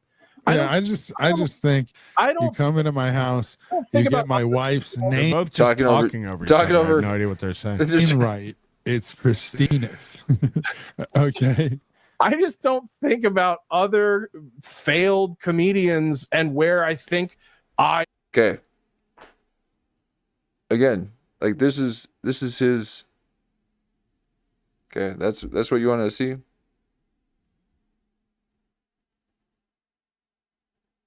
level up with or where I match up with. Like, imagine that being the fucking thing that occupies your time, is going like, I wonder who else is down here at the bottom with me. It's like, fuck off, dude. It's like, dude, I'm really sinking over here. I need to find out who is also sinking. Yeah, and it's funny because like Kevin Brennen is like, oh, what do you guys got 2 viewers on YouTube? First of all, we're on 3 platforms, and most of our views are always on X. So if you want to see the real number, go over and watch on X and see what that number is. The other thing is, while you were getting good at playing podcasts, hold on, what did they just show? I tuned out for a second. And most of our views are always on X. So if you want to see the most of our views are always on X. 518 views. Well, that is more than 52 by an order of magnitude. So he's not lying. The real number, go over and watch on X and see what that number is. But a view on X like a view that like a scroll past? I don't know. Is that what he's talking about? Because I don't know what this screen we're looking at is. I've never seen this before. Or is that just a zoom in on a video? No, Melton, it's going live. Okay. He had 518 views after a live on X. Okay. Other thing is, while you were getting good at playing podcasts, I was building. Podcast. That's what he said in a DM to a fan of mine. That Patrick's pretending to play, like playing podcast, which I guess is fair, but I don't take that. No, this sounds like an argument that his girlfriend or wife would say to him, and now he's. And look at Carl's now defeated. Okay. And just getting ear berated, pillaged. As an insult, I guess. For the last several years since the pandemic. That's true. And that's what I've done for a company that books live comedians and tours. And that's what I've done for the last several years since the pandemic. That's true. Because he works with like Sam Hyde. He works with Kumia and Gavin McInnes booking those tours. So he was busy building a company that books comedy tours, which I do think is true. I haven't been working on podcast. I'm sure if I did that and I did like you guys, I too could make a few $58 a day. See, that's just insulting. That's just insulting. Somebody will give me $58 right now if I begged for it. Please give me $58. Please give. No, I need him to be wrong. It needs to be 59. Somebody give me $59 just to make a point. It's just the gayest shit. It's so. To think Kevin Brennen makes $58 a show is insane. Like, that's insane.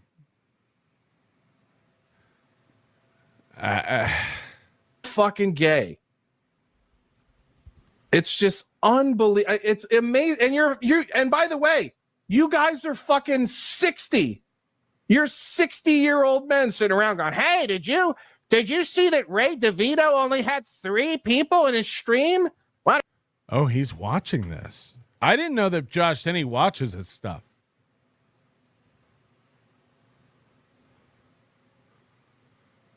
Man, He's like, I'm too busy building a successful Look at comedian Carl. booking and event company. Look at him. Dude. He looks like one of those goofy kids that would be in school that just got in a fight with his mom.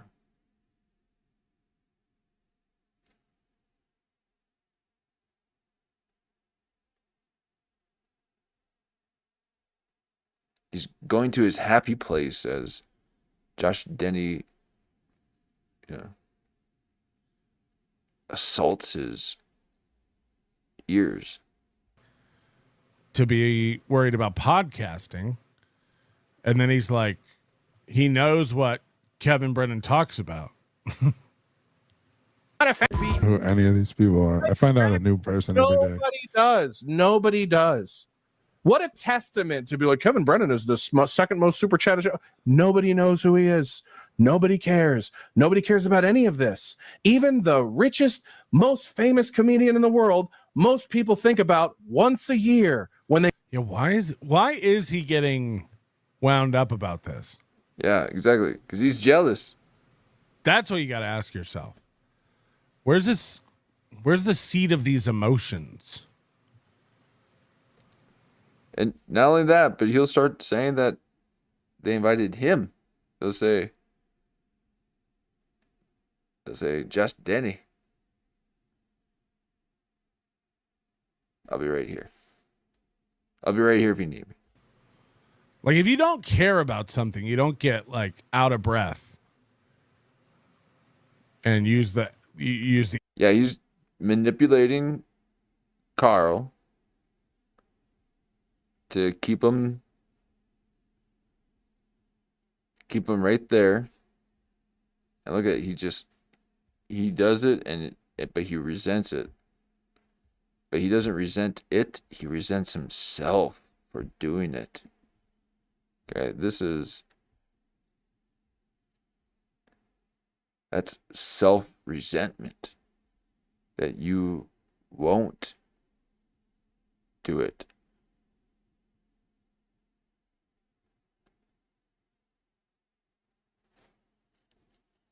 Because of old Josh Denny's got you locked into his little bladed web.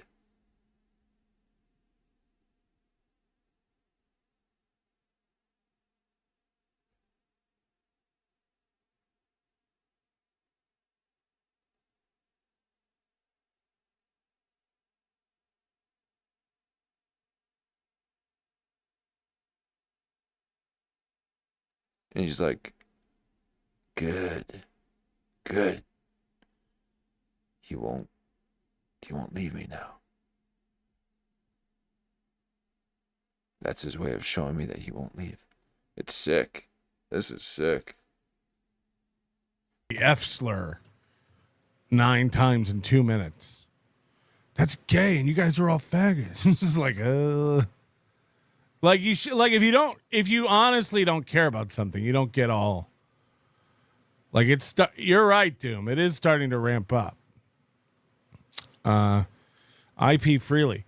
There were multiple people, most likely alts, that were super chatting and super tipping Dixon and Pinky, both offering dumb money to put big spit on. They wouldn't shut up, offering thousands. Oh. Whoa. So Kevin and Pat are doing it to get thousands. But why do they want big spit on? What's the motivation behind the person who wants big spit on? What does it matter? Shuli Madoff, rip Mike David, goddamn Jew. Well, I don't know about that. First of all, is there any truth to that? Everyone's been saying Mike David's sick and dead for like 10 years. He's not sick. He's building a new studio. Okay, it just takes time. Everyone thinks he's sick. He's not sick. He just uses that to allow people to get off his back so he can take some time off. So everyone thinks he's sick and dying. Okay.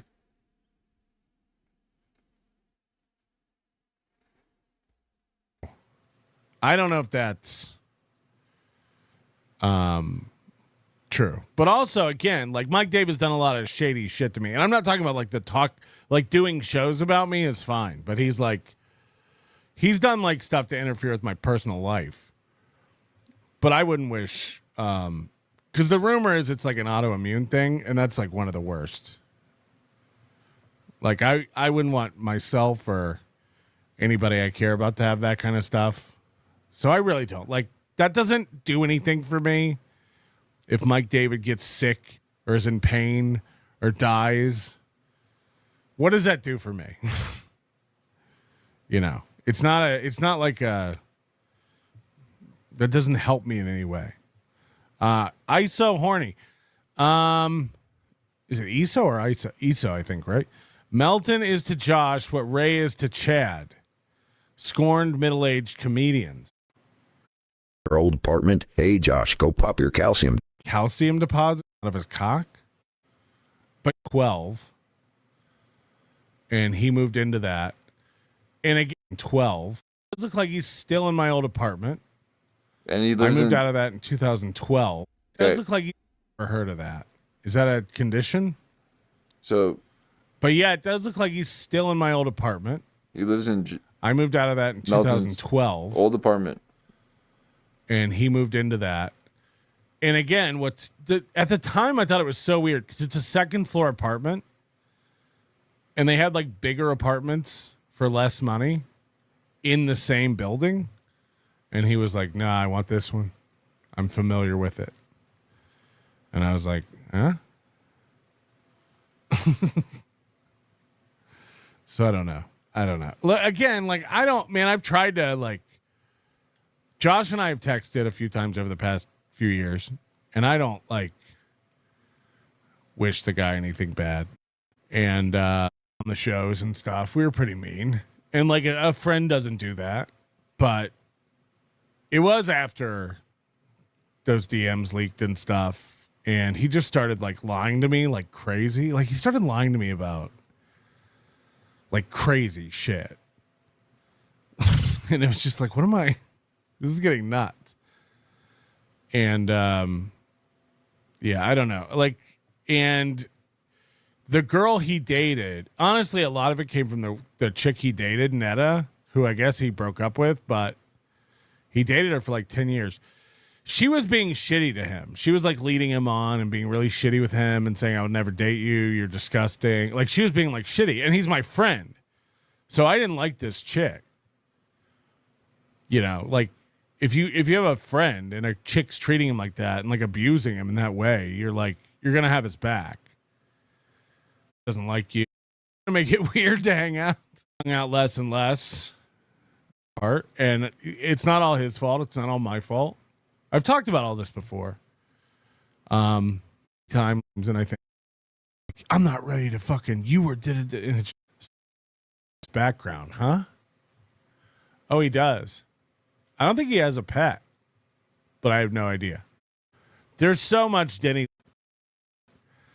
He did get caught in some like creepy stuff with chicks, and everyone knows about the like big lies, like the plane crash and stuff. Like there was just some weird stuff, but none of that was like contributed to our friendship. But I will not stop crying, you know. No, we were good friends, man. We hung out a lot. They go to a show or they watch a special, and then they don't give a fuck for the rest of their life. And the sooner you guys realize that and go on about doing something with yourself, the better you'll all be. It's that simple. Kevin, is this really Kevin or is this some troll? He said, "Do something with myself. I'm retired and make $250,000 a year." Yeah, as if you make $250,000 a year sitting in your room and being a like he is getting angry. First of all, they have StreamYard, so I don't know why he doesn't put the chat up. But I don't know why he's getting so heated about this. Like, just watching this cold, I feel like Josh is, like, there's something boiling. Like, nobody gets this mad about. Right. I don't get this mad. He's jealous because he doesn't want Carl to make money and leave his show. Mad about Kevin Brennen, and I, like, know Kevin Brennen. But, like, Josh is getting, like, heated about it. And why? If you don't know Kevin Brennen, you're not involved in this, and you don't want to be involved in it, what are you getting so angry about? Actually, or like, Great. Or like, are you just saying he's a faggot? No. I truly believe he is a in the purest sense. Kevin, you're the biggest. Yes, you're the most successful streamer on you, and you're in my chat, chirping at me because you're out of shit. You're out of content. And here's what it is. This is what it is. Let's be honest with it. There are so many people that are dying for someone to cover me now that Red Bar is dead. Here's the thing. Aaron gets hundreds of people watching him. Most of those people are not fans of Aaron. They're hate watching and reporting and discussing his buffoonery.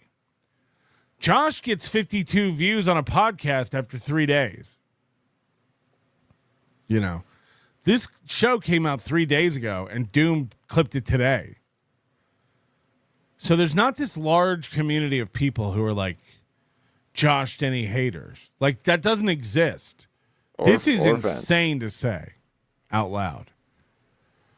There are so many people desperate for someone to cover me now that Red Bar's gone. A, I don't think Red Bar has covered Josh recently. And B, there's not a large community paying attention to Josh Denny who wants him covered. Like, that just doesn't exist. It doesn't make sense. Brian Landon, who has more talent? Very successful. And the guys, and they're all Josh. Yeah, man. You're 14 years behind Mike David. You're never going to catch up to him. He's done. Yeah, his obsession is weird. His obsession with me is something that no one will ever be able to compete with. And you ran over and jumped for him every time he called you to do it. See, there's stuff he's leaving out. There's all these little, like, nuanced things. Yep. So all you're doing is like shitty cover band versions of that. Good luck with that. Good luck. That's crazy, dude. I think Josh started not liking Mike David when Josh and I did a live show in Minneapolis, like a live NLO or a live like NLO meetup thing with like stand up. And then I was going to Chicago for the next weekend to headline Mike's club, and Josh tagged along and was going to do guest sets. And this is probably 2011. And Mike didn't want to put Josh on stage because Mike didn't think Josh was funny. No, man. And I had to like vouch for him and like make Mike put him up. So this is back when Mike David had his own club. That's when I think Josh got it in for Mike David. Hit the follow. Okay. And that's old Gino. Okay, that's where I'm heading with this whole bandana. If I'm not careful. So that's a little bit of Melton covering a Doom clip of Josh Denny and Big Spit reacting to MLC, trying to get him on the show.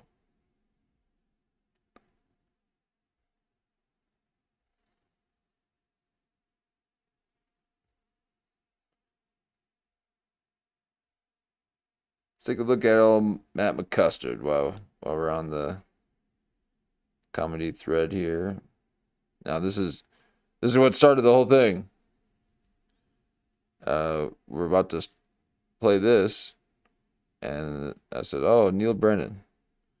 Well, guess what? Kevin Brennen trying to get a little division between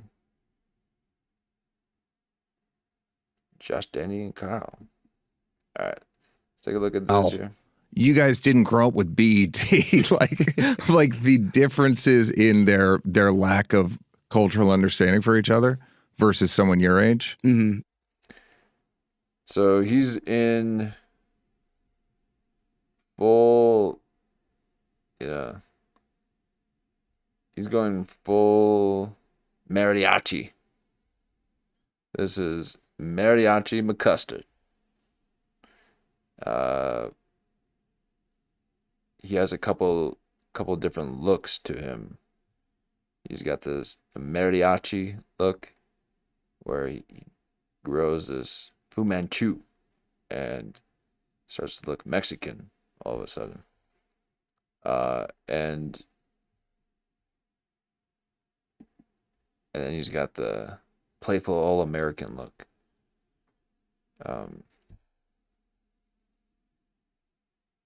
But he is in interview mode, okay?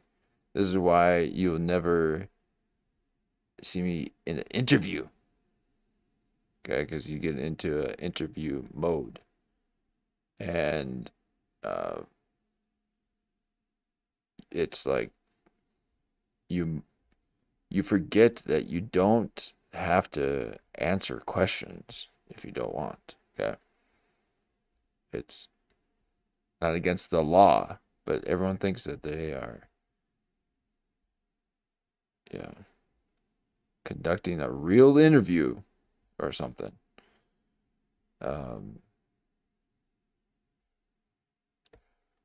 It's so massive. Leagues beyond. My mom, super Catholic, she got rid of a lot of the music channels in her house, but I only had BET because she wasn't aware of it. So that was the only music channel I had growing up. She's so white she wasn't even aware. Uh-oh, we got a face toucher. Of BET. She wasn't. He wishes that he could have a little bit of that custard machu. See that again here real quick. He's like, how do you get that Fu Manchu?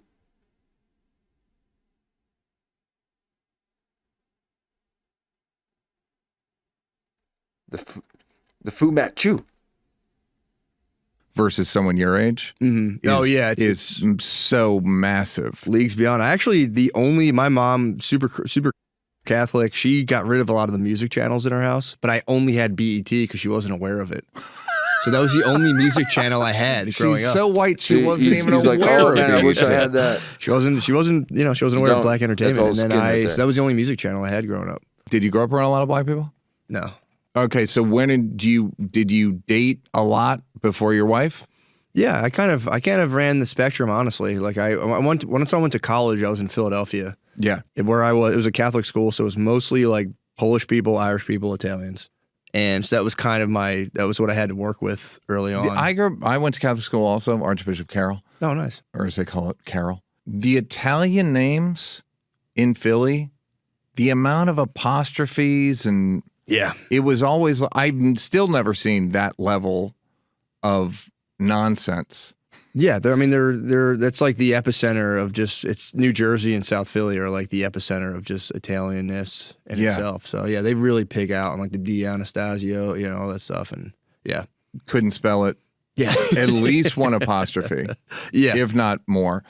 Okay, so and then you start dating your wife, and it's just like you just fall in love, and it's just like okay, it's regular, and I asked because like Philly, there's just not a lot of that in Philly that much. And when I lived there, it just wasn't a lot. It just was like it's a pretty segregated city. Dude, I thought Philly was segregated. Go to Chicago. My wife's from Chicago. Chicago. Well, Martin Luther King said Chicago's the most segregated place he's ever been. Still is. Yeah, it's insane. I totally agree. Yeah. You know a bit about that. When I went to the south side of Chicago, I had to look it up. It's 99.9% black. which I have no problems with. My problem is I think it might be 100% black. Yeah, it's wild. I wasn't prepared for just like, it's like Philly's. You weren't prepared for that level of joy. I'm kidding. Well, Philly's like, you know, I don't even think Philly's that's, I mean, it is. There's definitely like, you know, different neighborhoods and stuff. The whole, I'd say it's like the whole fucking country segregated ultimately. Like culture. I mean, yeah, it's New York's less so. It's just a matter of like less so, but it's still pretty insane. The level of it, is just bananas. Yeah, that's true. You had another bit that I liked. Oh, you referred to Ontario as the amount of fat Mexicans was fantastic. They're not fat, they're huge. Huge. Everyone told me, don't fucking film in Ontario, California. I said, don't film in the land of the most giant Mexicans ever. They're huge. Massive. I'm they're like Samoan level. They are Mexicans. I swear to God, they might be wayfinders. They might have charted the course and made it to Ontario, dude, because they are massive guys. They're not the... Okay, so that's probably where he's getting the inspiration.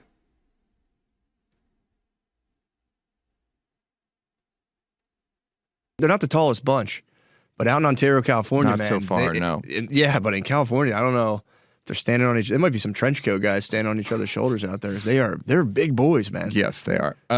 Also, I liked you have like a opening of the special. Yeah.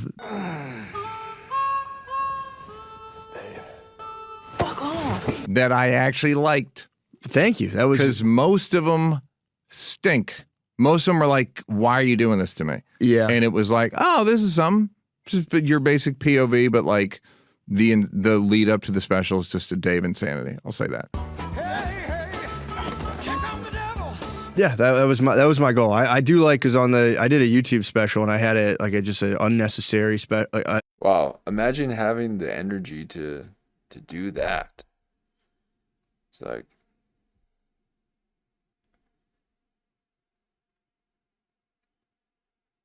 and now you're doing an interview.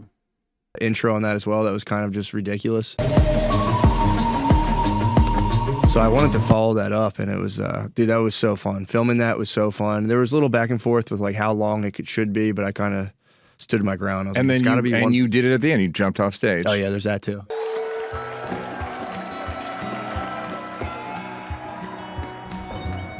And went back, and then went back into it. Fantastic. Thank you. And the podcast is a runaway success beyond your wildest dreams, I would assume. Yeah, it's pretty crazy. Me and Shane started that a long time ago, and we were like, I was on an air mattress. He was kind of just like mattress on the floor situation. This is the very first episode. This is big time, dude. History. This is history. I give it 5 episodes. How about you? 5's a little ambitious. I think we'll 5 is I think we'll fizzle out after 2. Yeah, it was. We couldn't. I couldn't imagine. You know, that's the fact that we get paid to do it at all. I'm like, that's crazy. And it doesn't seem like that's pretty cool. You just literally sit and talk. Yeah. You don't have to book it. You don't have to. Literally just Shane will. He doesn't even consciously book it. I'll just show up. And he's like, oh, you know who's in town? We have a guest. I'm like, nice. And it's like. Yeah, so great. So yeah, we just sat down and talk. We chatted up and just mess around. Did you feel guilty for baiting him into making all the Chinese voices? And not at the time. We were just handling business. But I mean, I was kind of the genesis of that whole joke, and yeah, I felt bad about that. That's got to be a pretty big whoops. I bet you did feel pretty bad for a month, maybe. Yeah, but although I mean, not like it was legitimate or anything, but I'm saying like you must have been like, I didn't think I was gonna get you. Yeah, I mean, also too. Yeah, I don't know. Just I can't really get much out of this show. The show just doesn't really pull anything out of me. So I don't really watch much of it. I thought I might be able to get something out of McCustard, but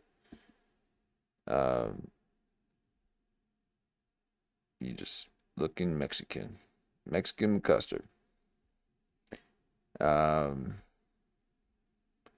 We can finish up this one about the early predictors of the world. And oop, not that way.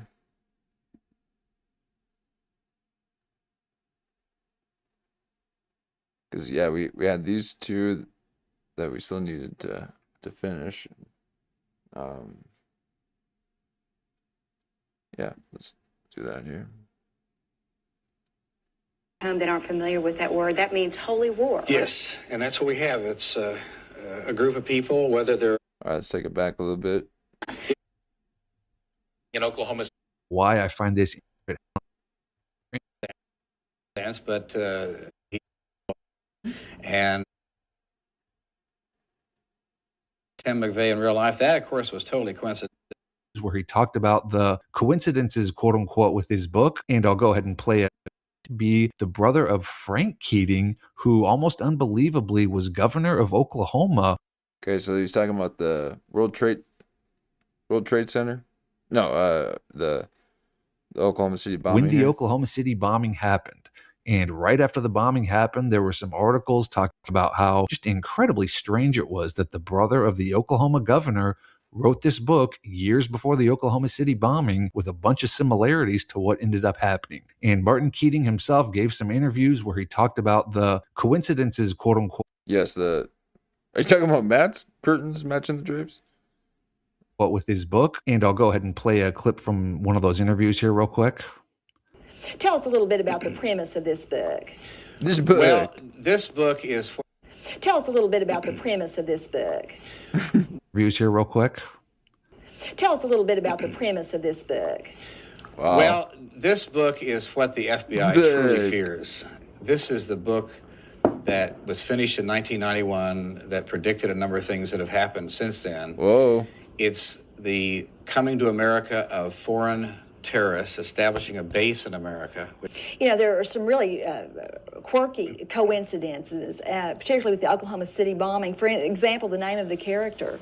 Well, I mean, the Tom McVeigh character in my book versus Tim McVeigh in real life, that, Whoa. of course, was totally coincidental. But there is a scene in which a OHP, Oklahoma High Patrol trooper, stops a suspicious vehicle for a flickering taillight, and he makes a discovery which he doesn't understand fully the significance of at the time, which breaks open the case. Well, of course, that happened in real life with Charlie Hanger, who stopped Tim McVeigh. And there are a number of parallels, and as a result, a number of people on the internet and on shortwave broadcasts have been saying that I was somehow involved in this, and then they attempted to. That's got to be hard for you, Mark. It's ridiculous, but they've implicated by their references. My brother Frank also, they've claimed that he's governor of Oklahoma. They claim he's in cahoots with me, and somehow, and it's nonsense. But these people can say what they want to say, I guess.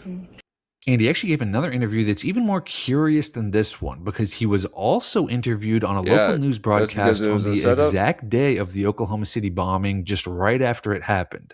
And I'll play some clips from that interview right. So they just, they take it out of someone else's story. So they'll just read a narrative and then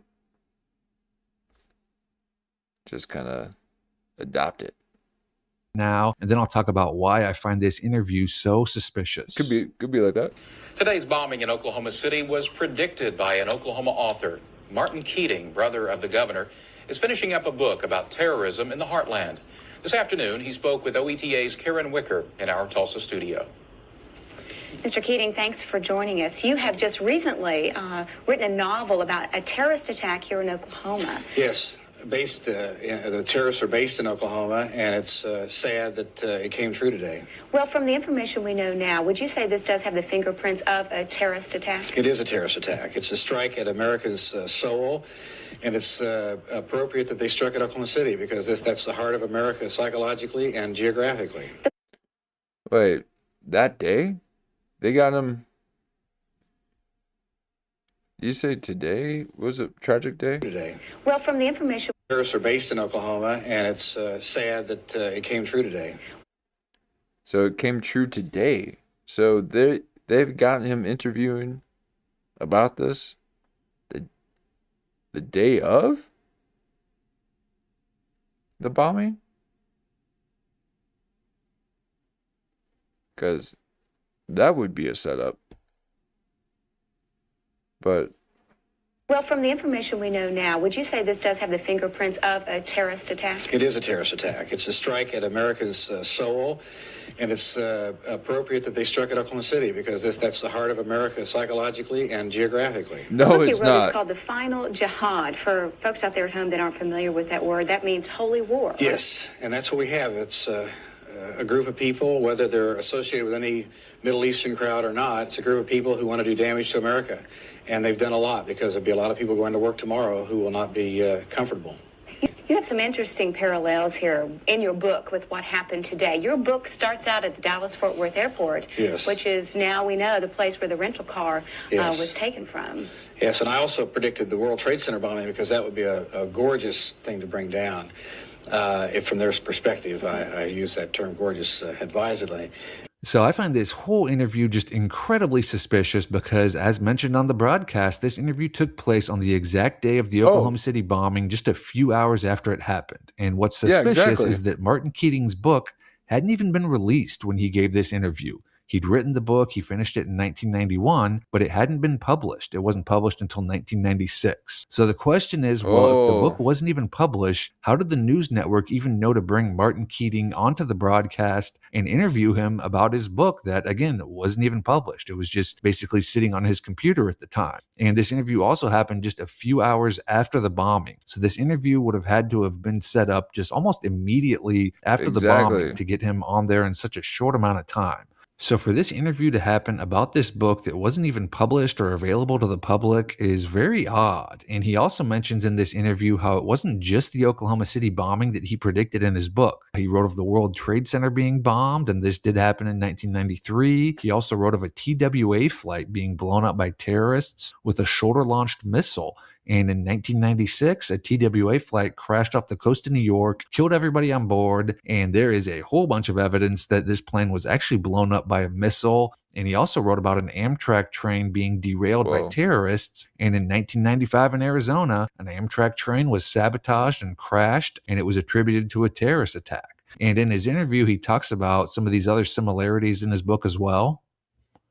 Now, how long ago did you start this book? 1988. 1988. Now, tell us about some of these amazing parallels. They've been reported on CNN and then again on headline news to the Oklahoma City bombing and then the World Trade Center. First, the Oklahoma City bombing. Well, I had about, a dozen or so events that I wrote in 1988 that came true afterwards. But when Oklahoma City happened, it was as much a shock to me as it was to everybody else. And I had a friend who had read my book and who called me and said, "My gosh, it's your book." I also had the fall of the Berlin Wall, Gorbachev's resignation, airplane that crashed into the White House, Amtrak derailment, a number of things that have happened.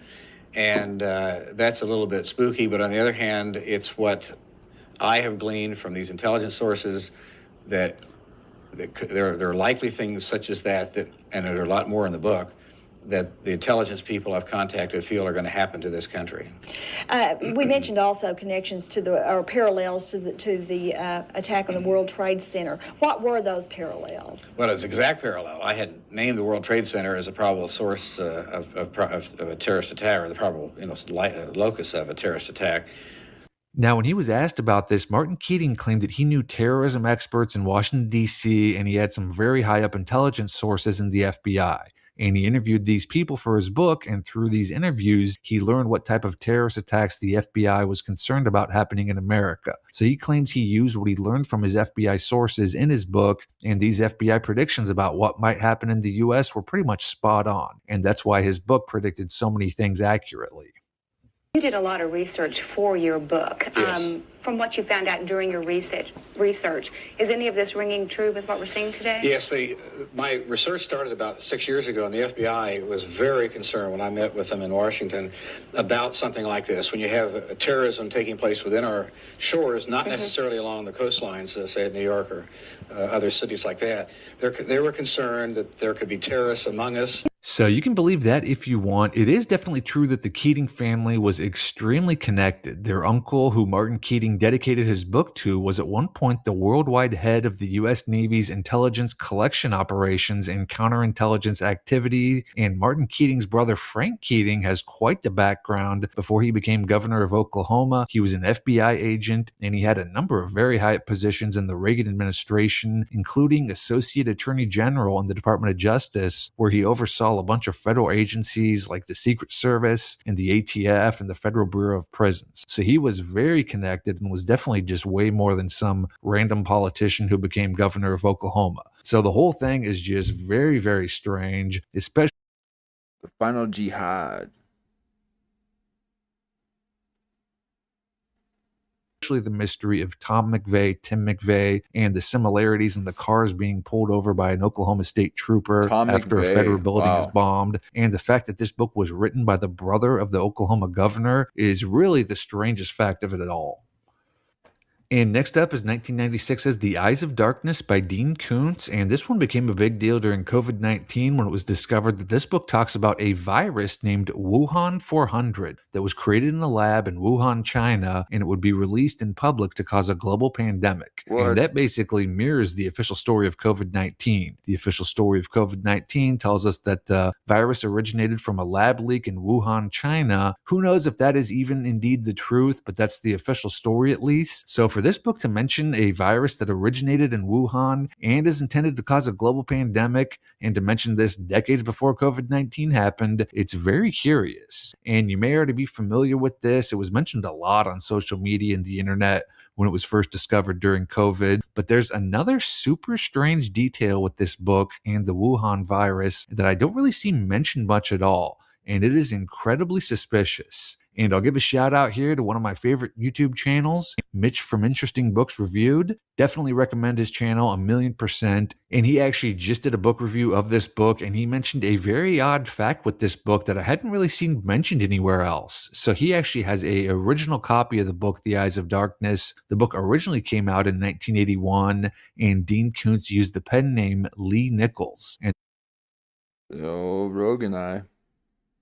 Then it was republished in 1996 under the name Dean Koontz. But the incredibly strange thing is that in the original 1981 book, there is no mention of Wuhan. Instead, in the original version of the book, the virus is named Gorky 400, and it's created in a lab outside of the city of Gorky, Russia. And then for whatever reason, when the book was republished in 1996, they decided to change the name of the virus to Wuhan 400 and change its story to being created in a lab in Wuhan. And this is just really strange because it's such a minor detail in the book. Nothing else really changed from the first edition to the second edition. The plot didn't change. The major details of the book didn't change. The only thing that really changed was the name of the virus and where it originated. And obviously, it is incredibly strange that they changed the details of the virus to the exact city where we're told COVID-19 originated from decades later. So the whole similarities of the virus in this book and COVID-19, that's definitely interesting, but I really find it suspicious that for whatever reason, someone felt the need to change the location of the virus to Wuhan for this book's second edition. And next up is Kerry Thornley's The Idle Warriors, and this book is one of those quirky little strange facts about the JFK assassination. So the author of the book is Kerry Thornley, and he's quite an interesting guy. He was one of the founders of Discordianism, which was this really bizarre religion / philosophy that was popular for a stretch in the 1960s. Another religion guy. Yeah, watch out for the people that start religions and start drawing diagrams, okay? That's what the other guy did too. But more interestingly, before he founded Discordianism, Kerry Thornley was in the Marines, and he served with Lee Harvey Oswald in 1959. And for reasons that are a little vague, he decided to write a novel about Lee Harvey Oswald, which he named The Idle Warriors. And this was 1959, so obviously this was years before the Kennedy assassination. So this book is considered the only thing written about Lee Harvey Oswald before the assassination. And it's always been a real mystery as to why he wrote a book about this just kind of random guy who was just a normal person at the time, and who years down the road just happens to be the guy accused of assassinating the president. It's definitely one heck of a coincidence, quote unquote. There's a research associate at the JFK Museum in Dallas who has this quote here. He says, "I've always wondered why Thornley would write about what appears to be just a common Marine. I always found that odd." And people were very curious and suspicious of Carrie Thornley writing a novel about Oswald before the assassination. And the Warren Commission actually questioned Carrie Thornley about his relationship to Oswald, which, not surprisingly, nothing really came of this testimony because, as you probably know, the Warren Commission was seemingly not very interested in uncovering the truth about the JFK assassination. They seemed to be more focused on covering up that truth. But more interesting is that Jim Garrison was very convinced that Carrie Thornley knew a lot more than he was telling about the assassination, and in fact, he thought Carrie Thornley might have been one of the Oswald doubles. In the months before the assassination, and even on the day of the JFK assassination, there was a person or even a group of people in New Orleans and Dallas, and these people resembled Lee Harvey Oswald, and in some cases, they even identified themselves as Lee Harvey Oswald. And these Oswald doubles muddied the waters of the investigation because there were all these conflicting reports of people who'd seen or interacted with someone that they thought was Oswald. And Jim Garrison actually charged Carrie Thornley with perjury and issued a warrant for his arrest because Carrie Thornley told the Warren Commission that he hadn't seen Lee Harvey Oswald since the late 1950s, and Jim Garrison claimed that that was a lie, because there were multiple people who claimed that they'd seen Carrie Thornley and Oswald together in the time before the Kennedy assassination. There was this neighbor of Oswald's named Myrtle Lasavia, and she has this quote here. She says, "Her husband and a number of people who live in that neighborhood saw Thornley at the Oswald residence a number of times. In fact, they saw him there so much they did not know which was the husband, Oswald or Thornley." So Jim Garrison issued a warrant for Carrie Thornley's arrest, and the story of what happened with this warrant is interesting because in a roundabout way, it involves Harry Connick Jr., and I actually made a video about this odd connection a few months ago. I'll link it in the description, but the quick recap is that Jim Garrison's position as New Orleans District Attorney was an elected office. He had to be reelected every 2 years, and right as he was trying to get Carrie Thornley arrested, he had to run for reelection in the 1972 election. And his opponent was Harry Connick Sr., Harry Connick Jr.'s dad. And in what was described as a stunning upset, Jim Garrison lost his district attorney position to Harry Connick Sr. And as the new district attorney, Harry Connick Sr. inherited all of Jim Garrison's research and investigations, and he did absolutely nothing with any of it. He didn't pursue any of the investigations at all. And not only that, but in 1991, one of Connick's co-workers claimed he'd been ordered by Harry Connick to burn filing cabinets of Jim Garrison's research that were in the New Orleans district attorney's office. So it was just a total sabotage of Jim Garrison's investigation, and Harry Connick Sr. also dropped the perjury charge against Carrie Thornley, and nothing ever came of the arrest warrant. And honestly, this whole Harry Connick Sr. story is just wild. He played one of the biggest parts of anyone in covering up the JFK assassination, and there's also way more controversies that he was involved in too. Definitely check out this video if you're interested in it. It's a pretty good one. And then there's also a couple interesting side notes to Carrie Thornley's story. The first is that after he testified to the Warren Commission, they subpoenaed his book and put it in the National Archives. So it wasn't published at the time, and there were just rumors and talks of how strange it was that someone actually wrote a book about Lee Harvey Oswald before the assassination. Then in 1991, Carrie Thornley's book was finally released. And then later in his life, he also claimed that both he and Lee Harvey Oswald were subjected to the government's MK Ultra mind control programming while they served in the Marines together. So The Idle Warriors by Carrie Thornley. Definitely Carrie Thornley's a real interesting guy, and just very, very strange that there's this book written about Oswald before the assassination. And then last up is a series of books written by Ingersoll Lockwood in the late 1800s, and the similarities of these books to the presidency of Donald Trump are definitely interesting. And you're probably familiar with a lot of this. It gained a lot of attention when it was first discovered a few years ago. And the first book is a Wizard of Oz-like children's book named Travels and Adventures of Little Baron Trump, which was released in 1889. And then another book in the series came out in 1893, Baron Trump's Marvelous Underground Journey, and the title character of the books is Wilhelm Heinrich Sebastian von Trump, who goes by Baron Trump, and obviously Baron Trump is the name of Donald Trump's youngest child, and the Baron Trump in the book is a very rich child who lives in Castle Trump in New York City, and Baron Trump was a very rich child who grew up in Trump Tower in New York City. And in the second book, Baron Trump follows a wise mentor who goes by the name Don, who's called the master of all masters and the wisest man alive.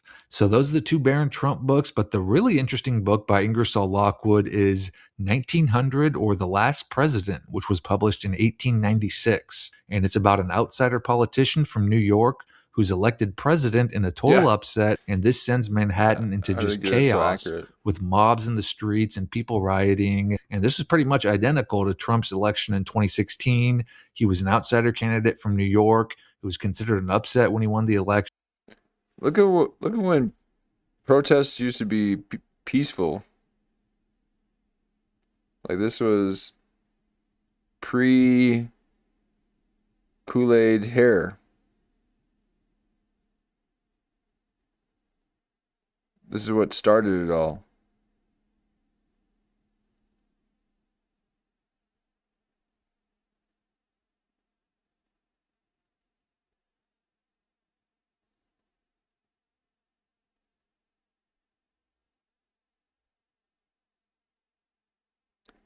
No phones.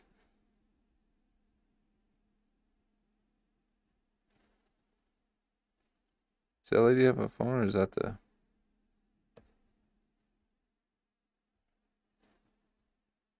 No, that's her head.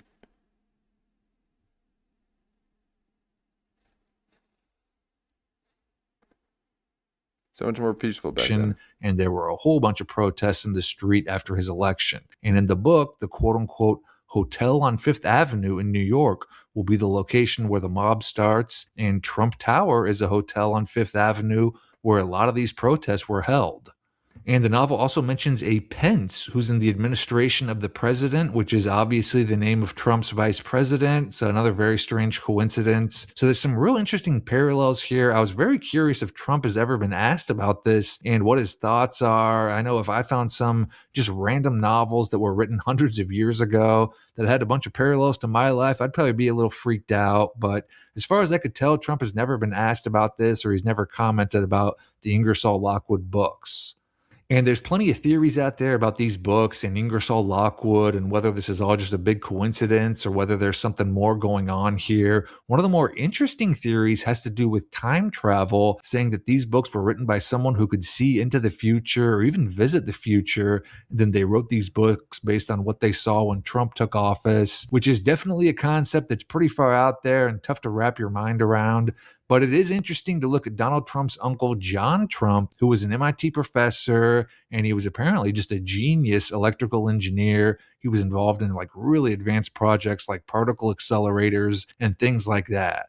And the real interesting thing is that after Nikola Tesla died, the FBI had John Trump go through Nikola Tesla's papers to make sense of some of the notes that he left about his project. Oh, that's and wild. So this time travel theory goes that Nikola Tesla was secretly working on time travel, and John Trump found a bunch of notes about time travel, and instead of turning over the papers, John Trump kept them, and then he shared the secret with his nephew, Donald Trump. So it's definitely an interesting thing to consider. It's very odd that it wasn't just the Baron Trump books that have some similarities to Donald Trump, but also the Last President book. It'd be one thing if it was just one book or one reference here and there that had some similarities, but to have multiple books that have all these similarities to Donald Trump, it's definitely curious. So I'd definitely love to hear your thoughts on what you think is going on here sometime. Nice. That's a little bit of control history. And you put together some novels that were predicting future events. It's a nice little journey.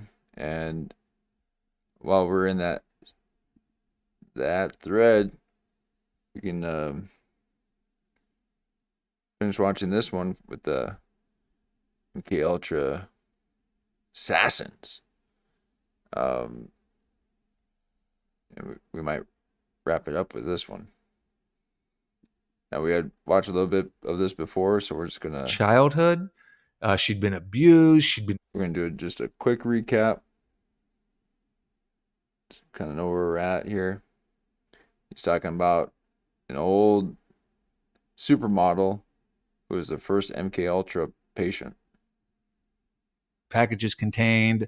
Actually, it was just really innocent things at first. She was given do a lot of those USO shows that old Kurt Metzger loves. Yeah, it's like the old Erica Kirk. Now, Control of History has got a great little Erica Kirk one about a lookalike, or one from the 60s. A note to deliver on her trip abroad, or she was given someone's name and given a package that she needed to deliver them, and she would have no idea what these notes said or no idea what these packages contained. But she was, apparently very patriotic, and she wanted to help out in any way that she could. And so she agreed to this. Sometimes she would be instructed to meet with people in the United States before these trips to get, these packages or these instructions. And one day in 1960, one of her instructions was to visit a psychiatrist. And this psychiatrist started working with her when she was in the United States. In the book about Candy Jones, he's given a pseudonym. So they never identify who exactly it was in books that have been written about Candy Jones. But many people have kind of looked into this and done some research, and it's generally believed that this guy was the psychiatrist who was working with Candy Jones. His name is William Kroger, and we'll get into him a bit more later in the video. He's a really fascinating guy. He was maybe the worst. Whoa, look at that book. Hypnosis and Behavior Modification. So that's what they're doing to us now. Okay. They're hypnotizing us, and they are modifying our behavior.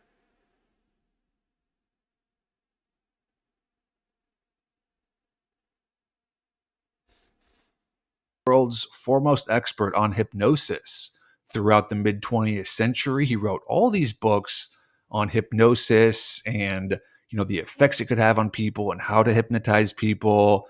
And he was involved in some really, really interesting things. But again, we'll get into him a bit more later in the video. But what he did when he met with Candy Jones was he gave her an HIP test, which is a hypnotic induction profile test. And this measures how susceptible someone is to being hypnotized. And this is an actual test. You can find these on the internet and, take them yourself if you want to. And Candy Jones came up as being extremely hypnotizable. And one of the main reasons she came up so high on this test was she'd had a very traumatic childhood. She'd been abused. She'd been very, very isolated. Her mother didn't like her interacting with other kids and would constantly lock her in a room. And because of this horrible childhood, she came up very, very high on this HIP test. And this psychiatrist hypnotized her. He performed all these experiments on her and fed her all these mind-altering drugs. And eventually, he succeeded in fragmenting her mind and creating a second personality inside of her mind that only came out when she was hypnotized. And this was a totally separate personality. Candy Jones herself had no memory or knowledge of what happened when she was hypnotized. And this made her the ideal messenger in the eyes of the government because they didn't have to worry about giving her like a package or a letter and having there be a paper trail or worry about it falling into the wrong hands. All they had to do now was put Candy Jones in a trance and have this second personality emerge and then give this second personality the information that they wanted to communicate to someone else. And this second personality would only emerge if a specific trigger word was said. And this trigger word caused Candy Jones to instantly go into a trance and be hypnotized and have this second personality emerged. And there were only a very few select people who actually knew what this trigger word was and how to put her into one of these hypnotic trances. The derp with Kurt. And if she happened to be like kidnapped or fall into the hands of the enemy, she couldn't give up this sensitive information in her mind because Candy Jones herself wasn't aware of what this information was. It was only known by this second personality that lived inside of her. And it's interesting because this book right here is from the late 1950s. It's called Hypnotism by this guy, George Estabrooks, who's one of the kind of like the fathers of the hypnotism movement and really, really knowledgeable about the whole field of hypnotism. And what he talks about in one of the chapters in his books really, really lines up with this whole Candy Jones story and what she said she experienced. Because what he talks about in this book, And again, this book is from 1959. He talks about using hypnotism to create the perfect messenger. And this book, this hypnotism book, is kind of considered like the Bible of hypnotism. So what he says is, with hypnotism, we can be sure of our private messenger. We hypnotize our man in, say, Washington. In hypnotism, we give him the message with instructions that no one can hypnotize him under any circumstances except Colonel Brown in Melbourne. By this device, we overcome two difficulties. It is useless to intercept the messenger, and this hypnotic messenger will give no information because he has none to give. Because again, like we talked with Candy Jones, she claimed she was totally unaware of what happened when she was in this hypnotic trance. She had no memory of it at all. And so she couldn't give up any information that she'd been given. And a quick note about this ad on the right here. I just showed this in one of the previous slides. It's very interesting to me because this ad is from the 1950s. It's Candy Jones in the ad. And it has like the one eye symbol, the one eye circled symbolism. And you see that all the time. You see this symbolism all the time. Even today, you see all these major celebrities and singers and actors always giving this one eye, like this circle over the one eye in photo shoots and things like that.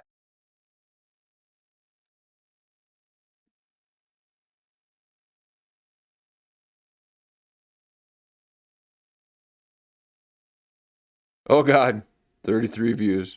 Oh, 33. These are Josh Denny numbers. That was a rough one. But there's the whole eye. I gotta block those numbers. Oh, shame on the bottom. But there's the whole eye.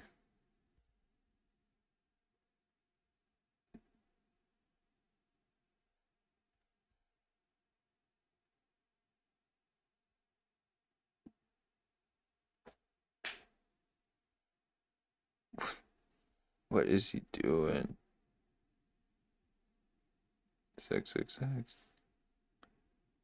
That's what that is. Oh, 666.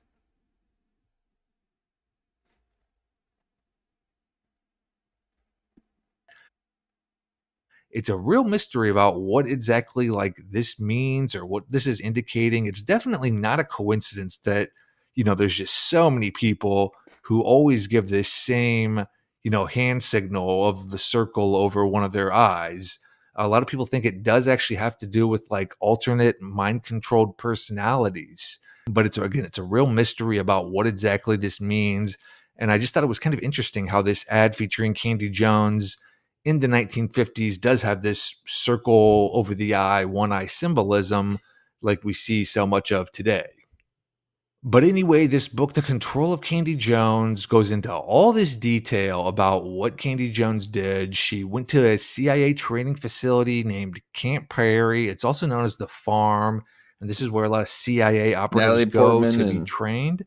And again, this is like a real place. She gave details about her trips there and everything. And she was given things like poisonous lipsticks she could use to kill people, or even use the poisonous lipstick to commit suicide if she was compromised. And she was also taught how to like kill people with everyday items like a hat pin. She was taught how to use acid in a fight and given handgun training.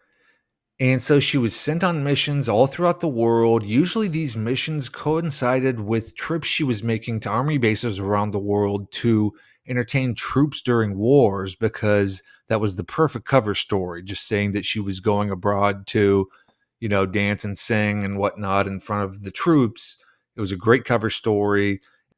And Candy Jones later also claimed that she was nearly involved in a Vietnam War mission named Operation Ivory Coast. This was a raid to rescue some U.S. POWs who were being held at this prisoner of war camp named San Toi in Vietnam. And Candy Jones claimed she was given a message to deliver to a general about this operation. But then her trip was canceled at the last minute. And so she never was actually involved in this Operation Ivory Coast, but she claimed she was scheduled to be. Now, the reason this whole Candy Jones story came out and this whole story about her secret life as a CIA operative came out was that she married this guy on New Year's Eve 1972. His name was Long John Nebel. He was an extremely popular late-night radio talk show host. and they'd known each other for a long time, but they'd only dated for 28 days before they got married. And what happened was Long John Nebel was a hypnotist. He had featured a number of hypnotists on his radio show, and they taught him how to hypnotize people. And Candy Jones was suffering from really bad insomnia. She couldn't sleep. And so Long John Nebel hypnotized her to help her to sleep. And at first this worked, and then she began to age regress and speak and act like she was a child when she was hypnotized. And then this whole story of her life in the CIA started to come out when he would put her under these hypnotic trances. Yeah, and this like second personality emerged, this kind of repressed personality emerged and told this Long John Nebel, her husband, the whole story of this life in the CIA and this, all these secret missions that she'd been a part of. Even one time when this second personality came out, the second personality attacked Long John Nebel and, tried to strangle him. And he described her as looking different, speaking different, and just almost being a totally different person when she was hypnotized. And this alternate personality emerged. And one really interesting thing that emerged during these hypnotic sessions is that Candy Jones confessed, or this second personality confessed, that she had been programmed to commit suicide by the people who'd been programming her, the people she'd been working with. And the interesting about this is, in a lot of the writings that have come out over the years about the government. This is like Inception, implanting an idea in someone, making it think it's their own. And all of a sudden, they got that actress turning into a boy. And it's somehow her idea.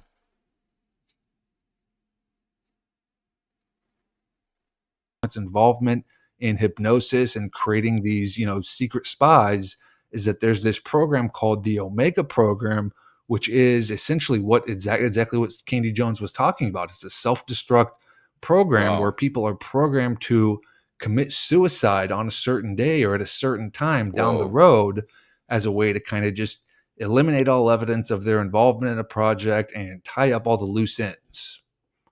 And so this book, The Control of Candy Jones, which is all about her story and working with John Nebel and everything that emerged, this book came out in 1976, in the summer of 1976, and it was a big deal. There was a real controversy over, was this legit? Was it not legit? The book was even, the rights to the book were even sold to 20th Century Fox to be made into a movie, and Jane Fonda was even attached to star in it at one point.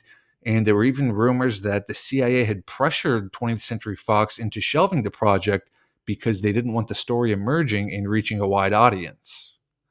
And at the time The Control of Candy Jones came out in the summer of 1976, this all sounded like really outlandish and pretty hard to believe for a lot of people. It sounded made up. But then years down the road, all this information about the government and the CIA's work in mind control came out. It was an area they were really focusing on and doing a ton of work in. And this information about what they were involved in all came out later on after The Control of Candy Jones was released. And there was all this information about MK Ultra, and it was the exact same stuff that Candy Jones had talked about years earlier in her book. People being drugged, people being experimented on, and all this type of stuff to control people's minds. But again, this information hadn't been released and wasn't known to the public in 1976 when The Control of Candy Jones came out.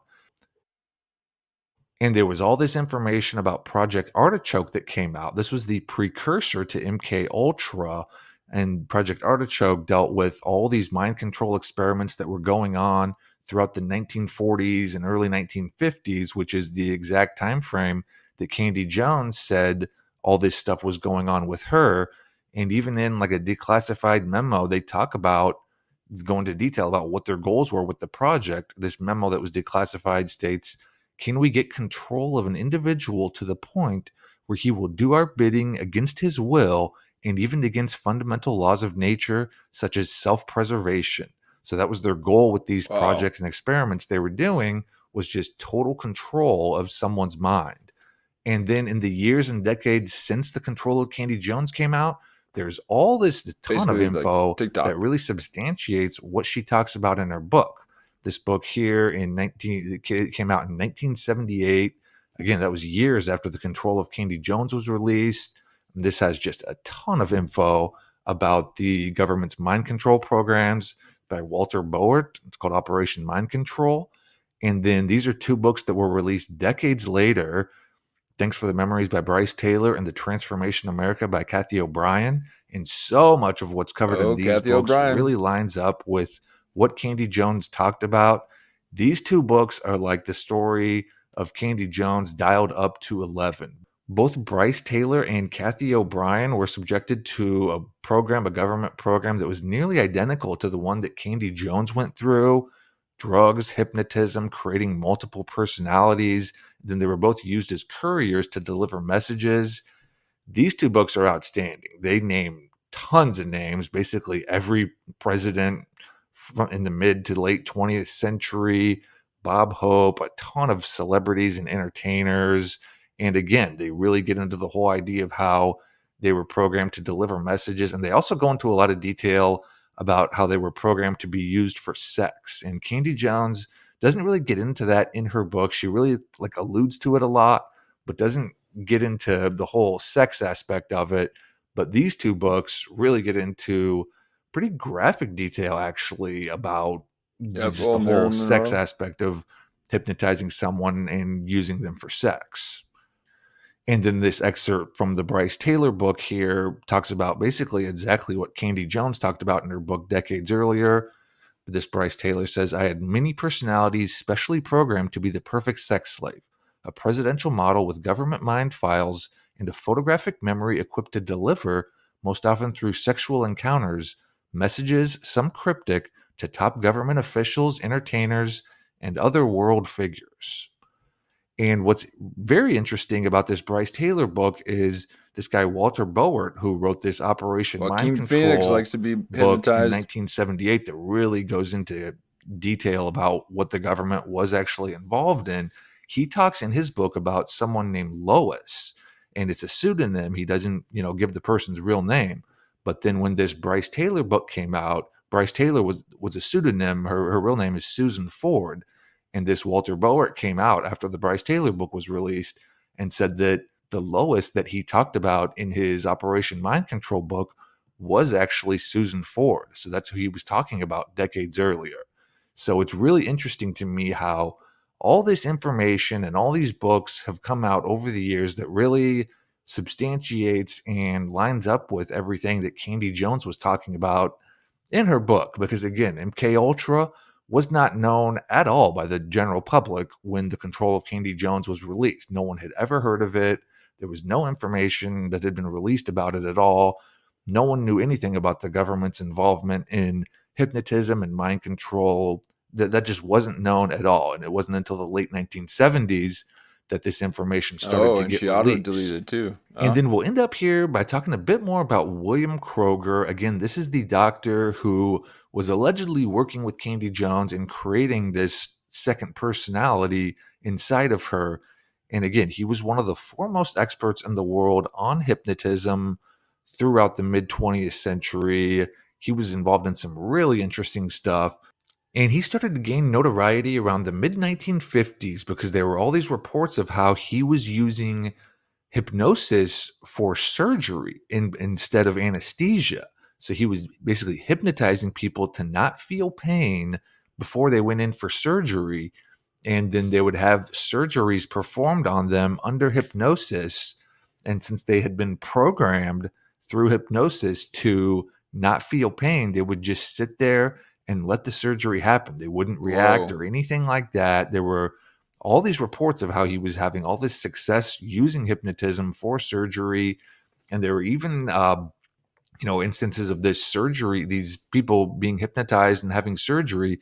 It was even recorded and shown to other doctors. So somewhere out there, there's, video evidence of this. Couldn't find it, unfortunately. In another area he did a lot of work in was hypnotizing women before giving birth, before childbirth, before they gave birth. So he would hypnotize them to not feel pain at all. They wouldn't use any anesthesia or an epidural or anything like that. He would just hypnotize them so they wouldn't feel pain, and then they'd deliver their baby and, wouldn't feel a thing. And another really interesting area he was very heavily involved in was using hypnosis in criminal investigations. So this William Kroger was used by many police departments to hypnotize witnesses into recalling details about crimes that they had seen. And one of his, most famous cases happened in 1976 in Chochilla, California. And this is a crazy story. When a school bus was hijacked by a couple armed men, and 27 people were taken hostage, the bus driver and 26 children. They were just led off this bus and taken somewhere, and no one knew where they were or what had happened to them. They eventually were found, so it has a happy ending. But the police department called in this William Kroger, and he hypnotized the bus driver into recalling details about the people who had kidnapped them. And he recalled all but one number of the car that he had seen them drive off in. And using this information, the police were able to find the people who'd abducted them and kidnapped them and arrest them. So, and this is just the most famous case, but there were a number of other cases that this William Kroger was used in. He was also, and this is perhaps most interestingly of all, but he was also very involved in Hollywood. So again, he was one of the foremost experts in the world on hypnotism, and he was very involved with a number of Hollywood stars and actors, people who he worked with. And he also did a lot of work with professional athletes. And probably his most controversial case happened in 1977 when Freddie Prinze, so he was the father of Freddie Prinze Jr., when Freddie Prinze committed suicide. He was only 22 years old. And this is a really weird case. I think this is going to be an upcoming video, actually, that I'll do, because this is a really bizarre case. And this William Kroger was Freddie Prinze's psychiatrist, and he would hypnotize Freddie Prinze. He would use hypnotism a lot in the work that he was doing with Freddie Prinze. As you can see in that highlight, and William Kroger even hypnotized Freddie Prinze the night before he shot himself. And Freddie Prinze actually spent the night at William Kroger's house the night before he shot himself. And then the next day, Freddie Prinze was, threatening to kill himself. And William Kroger was summoned to Freddie Prinze's house that next day. And at one point, Freddie Prinze even gave William Kroger his gun. But then William Kroger left, and Freddie Prinze ended up shooting himself. But it's just really strange how Freddie Prinze was very involved in hypnotism with William Kroger. And, he ended up killing himself. And what's interesting is there's just this total mystery about why he killed himself and what kind of prompted it. And a lot of mystery kind of in the investigation after he killed himself was around, well, what was going on when he was constantly being hypnotized? There was a lawsuit filed against William Kroger, and he ended up paying Freddie Prinze's family $750,000, which is a massive settlement. It's equivalent of about $3.5 million in today's money. So you do kind of wonder, what was going on here that William Kroger paid this massive settlement to Freddie Prinze's family down the road. This is a really strange case. Like I said, I think this will be an upcoming video because I don't really see it talked about much. And it's very bizarre how the whole hypnotism aspect to this kind of comes into play. But anyway, wanted to just kind of talk about William Kroger for a bit because he does play such a big part in this story of Candy Jones and her being hypnotized. There's always been a real controversy about, this book, The Control of Candy Jones, and Candy Jones's story. A lot of the controversy has to do with Long John Nebel because he was kind of known as like a flamboyant talk show host who would do a lot of things for attention. And so, people wondered, well, was he just making this up to gain attention? But he never took back the story. He actually died pretty shortly after this whole thing came out. This book came out in 1976, and then he died of cancer in 1978. So he, wasn't around for very long after this book came out. One of the real difficulties with this Candy Jones story is that there's no real paper trail that was left that people can point to and say, oh, here's a receipt, from the CIA where they paid Candy Jones all this money, and there's a paper trail that proves her story.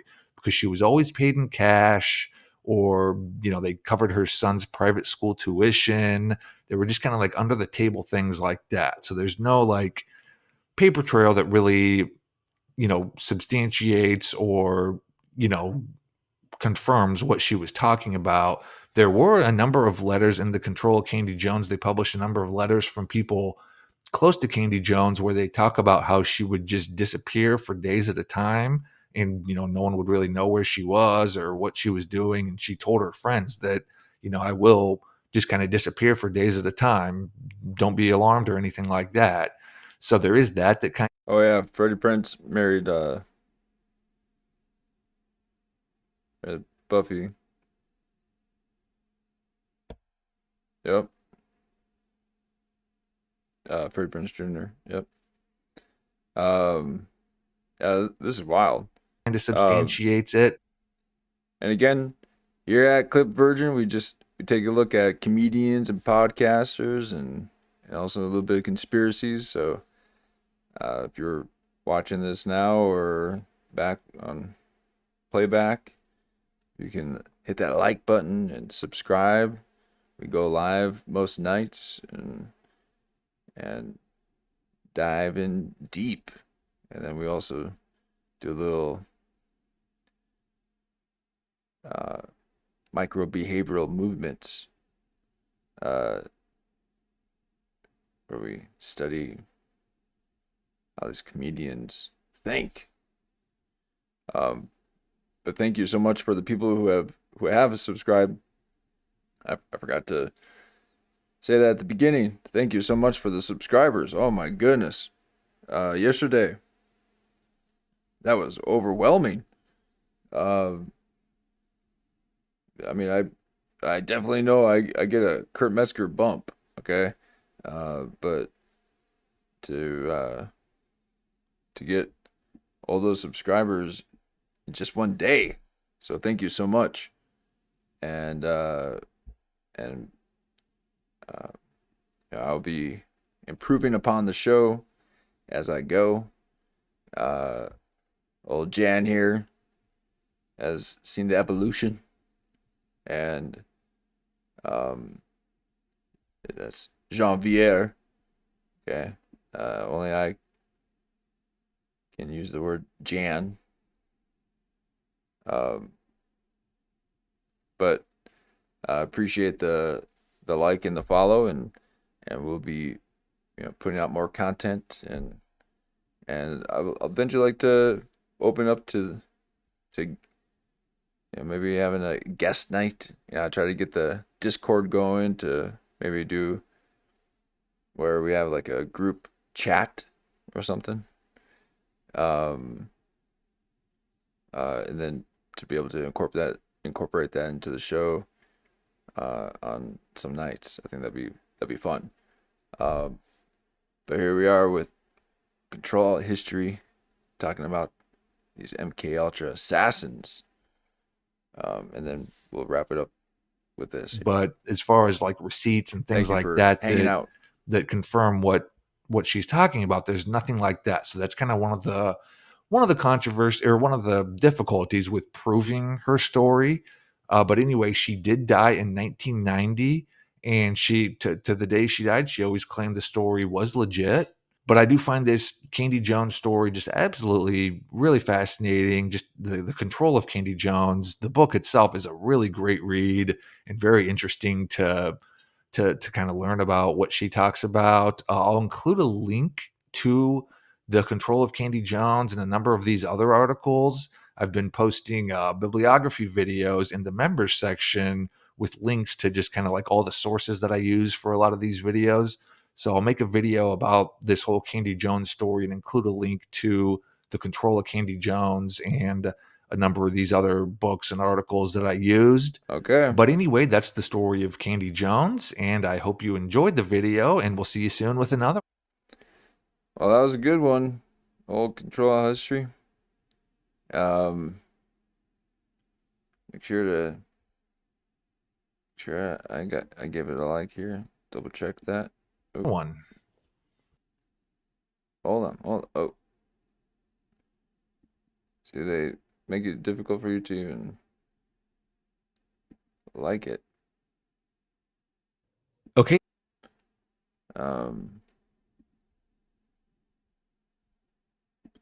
There you go.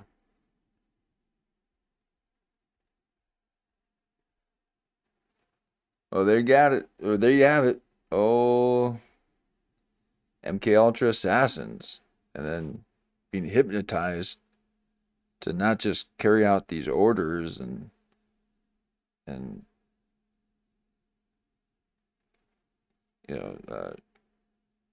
give out this information, maybe even to carry out hits, but to also then self-delete afterwards. That's pretty wild. So, oh man, these women from the past, you could hypnotize them real quick. But not any longer. Okay. These women are not being hypnotized. They come up with all those ideas on their own to dress the way that they do. No, they are the most susceptible to hypnosis. Okay. So,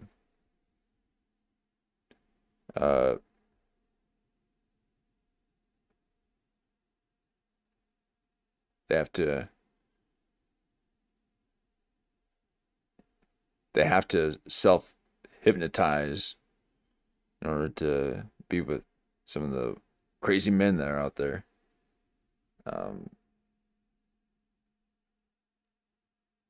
But here they are, MK Ultra assassins. But that is the show for tonight. Thank you so much for hanging out. Again, give us a follow, and we'll be doing some more of this discovery. And we like to dip into a little bit of that Kurt Metzger files, and I would love to go back to that Paranoid American one. That was a good one, and we still have yet to finish the New Year's Eve one with those ensemble guests. Had a bunch of guests on that one. But yeah, so it's been a lot of fun, and send us an email. And I appreciate the ones that I've been getting. If you got any links to some wild stuff, you can show it on the show. Depending on what it is. But I appreciate the community, and you guys come out. Helps out these small channels. So thank you so much for coming out and hanging out, and until next time, thank you Jean-Pierre, and again, missed you yesterday. That was we got the big numbers on that one. I got sent off to the stratosphere with those 300 views. But appreciate it, and until next time, thank you.